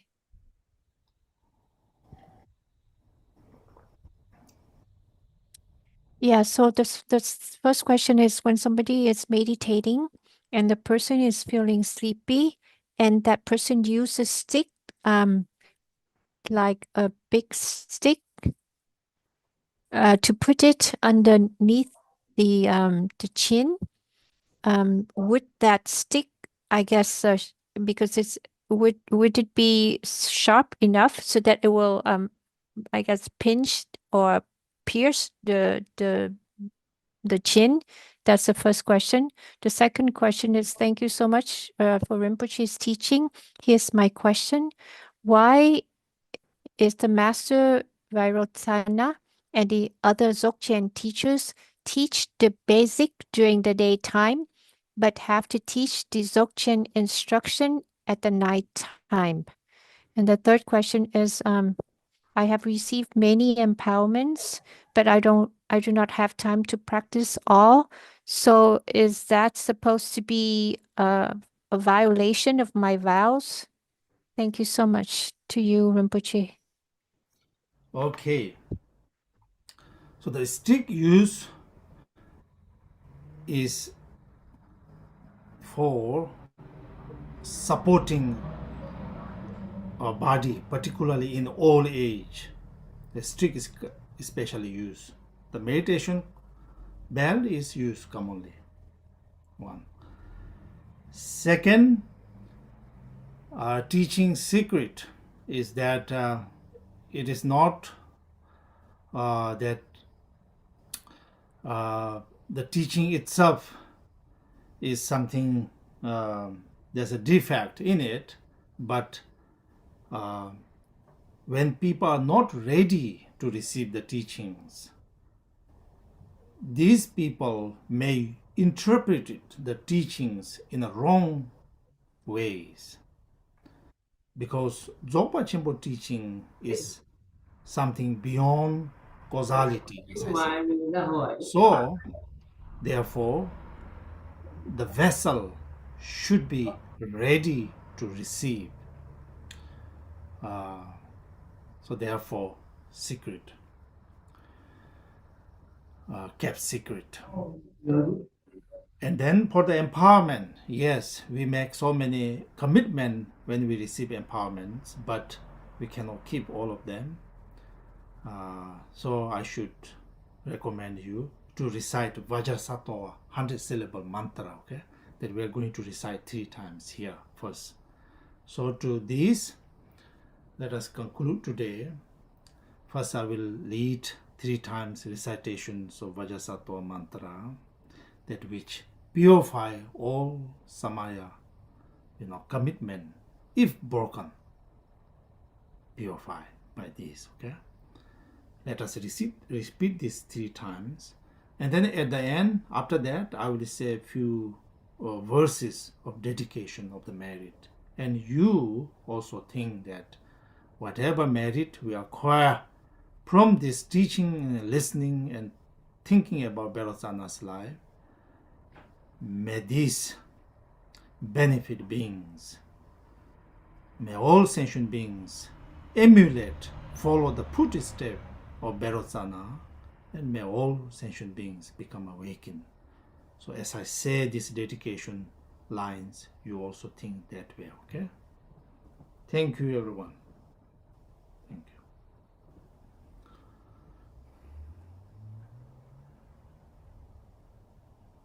you. Rinpoche, I think the Hải Phòng Sa want to ask something. Should I ask them? Yeah. Chú Lợi đạo tràng Hải Phòng có hỏi câu hỏi gì vậy? Có thể unmute để mà hỏi được hay không mà? Rinpoche yeah. Có một Phật tử muốn Ngài ban cho nghi quỹ Quan Âm Tứ Thủ truyền khẩu ban truyền khẩu để Phật tử ấy hiện tại đang có mặt ở đây đấy, Ngài nhìn trên màn hình ạ. Rinpoche, there is one student in Hải Phòng. She wants to receive oral transmission for Chan raising mantra. Lên màn hình. Let us do next time. Dạ, thầy nói từ lần sau. Yeah. Dạ, thì con trả lời ngắn gọn hồi nãy là có một cái câu hỏi là có bao nhiêu vị đã thành tựu được thân cầu vồng, thì thầy nói là có rất là nhiều những cái trong dòng đại viên mãn á, đã có rất là nhiều những cái dấu hiệu và những cái vị đã thành tựu được thân cầu vồng có rất là nhiều, nhưng mà không có những cái ghi nhận cụ thể, nhưng mà thầy biết là rất là nhiều. Và thầy nói là thân cầu vồng cũng có hai cái mức độ, là mức độ cơ bản là lúc chết sẽ thấy có cầu vồng xuất hiện, còn ở cái mức độ thứ hai là toàn cái thân này sẽ từ từ hòa tan vào trong ánh sáng trở thành thân cầu vồng. Và cái vị đó hỏi là trong thời đại này thì có thấy cái ai mà thành tựu thân cầu vồng hay không, thì thầy nói là thầy không có biết, nhưng mà thầy biết là có những cái vị đạo sư sau khi mà ngài viên tịch thì đã có những cái vị thị giả đã miêu tả lại có rất là nhiều những cái dấu hiệu thành tựu. Và câu hỏi thứ hai là khi dành cho những cái vị mà lớn tuổi thì khi buồn ngủ ngoài thiền á, thì ta hay để cái thanh tre ở phía dưới cổ để tránh cho bị hôn trầm. Và cái câu thứ ba là tại sao mà cái ban ngày phải dạy cái giáo lý cơ bản, còn ban đêm thì phải dạy cái giáo lý về đại viên mãn này, thì thầy nói là tại vì giáo lý về đại viên mãn là một cái giáo lý bí mật và một cái giáo lý rất là siêu việt, rất là khó. Cho nên khi mà ai đó mà chưa có sẵn sàng để nhận cái giáo lý này, hoặc là tâm họ chưa có sẵn sàng khi mà họ có thể hiểu không có đúng cái giáo lý này, cho nên đây là cái giáo lý này phải dạy bí mật ạ. Và có một cái vị hỏi là cái câu hỏi như là khi mà nhận được rất là nhiều những cái quán đảnh mà không có thời gian để thực hành thì có coi là phạm giới hay không, thì thầy nói là bởi vì chúng ta đã nhận rất là nhiều những cái quán đảnh và có thể chúng ta không có giữ được hết những cái đó, cho nên chúng ta phải trì tụng chú trăm âm kim cang tát đỏ.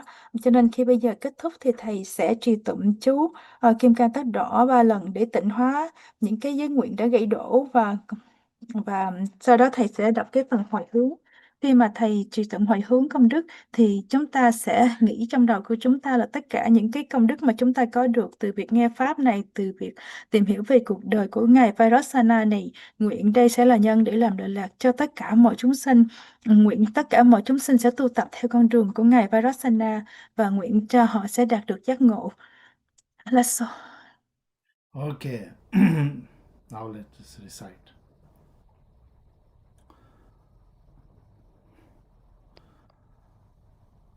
Om Benza Sato Samaya Manu Palaya Benza Sato Teno Pati Randiru Mebawa Sudo Kayo Mebawa Subo Kayo Mebawa Anorado Mebawa Sawa Siddhi Medayeza Sawa Karma Suza Me Sirtam Shiriyam Kuru Ha Ha Ha Ho Bangaven Sawa tata ngata benza ma me menza benze bawa ma samaya sato. Benza sato samaya manu palaya benza sato teno pa ti chandi jo me bawa Suto kayo mebawa, subo kayo mebawa, anurado mebawa, sawa siti merayeza. Sawa karma suza me, siddham shriyam kuru, ha ha ha ho bhagavan. Sawa tata gata benza ma me menza benze ba ma samaya sato. Benza sato samaya manu balaya, benza sato teno pa tijan dido me bawa, suto kayo me bawa, subo kayo me bawa, anurato me bawa, sawa siddhi me rayet, sawa karma suza me, siddham shriyam kuru hum, ha ha ho bhagavan. Sawa tata gata benza ma me menza benze ba ma samaya sato.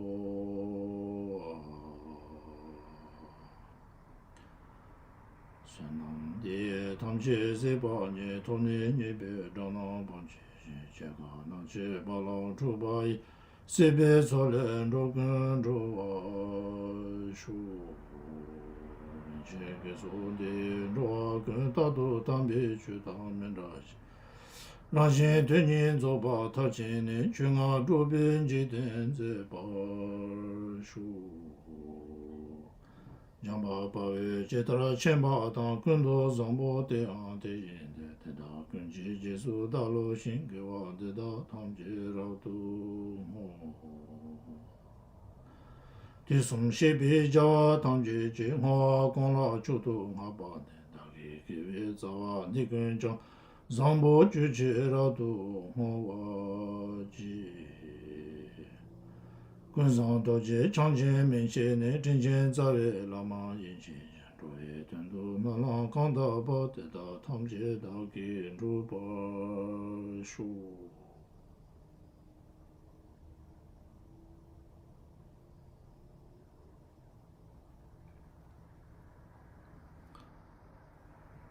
Okay, everyone. So,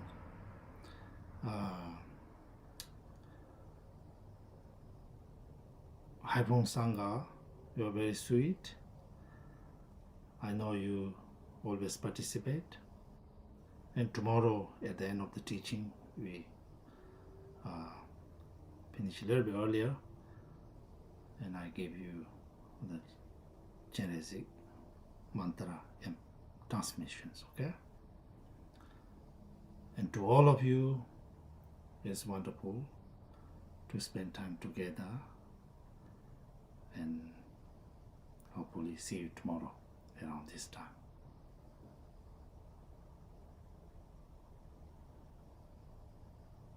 Dạ thì cảm ơn tất cả mọi người, thì nói là rất là tuyệt vời để cùng cùng lắng nghe, đã có thời gian rất là tuyệt vời với tất cả mọi người. Thì hẹn gặp lại mọi người vào ngày mai ạ. Và thì nói là đối với đạo tràng ở Hải Phòng, ngày mai thì sau cái thời khóa giảng pháp thì thầy sẽ ban khẩu truyền qua âm tứ thủ. I'm sorry, Tukula. So there are still a few more questions. So can we save the questions for tomorrow? Yes. Yes, and I also have a question for you regarding your answer today. Yeah, thank you Oh, so much. It's so wonderful, Tukula. okay, Thank you very everyone. much, Rinpoche. Thank you all for the organizing. Thank you.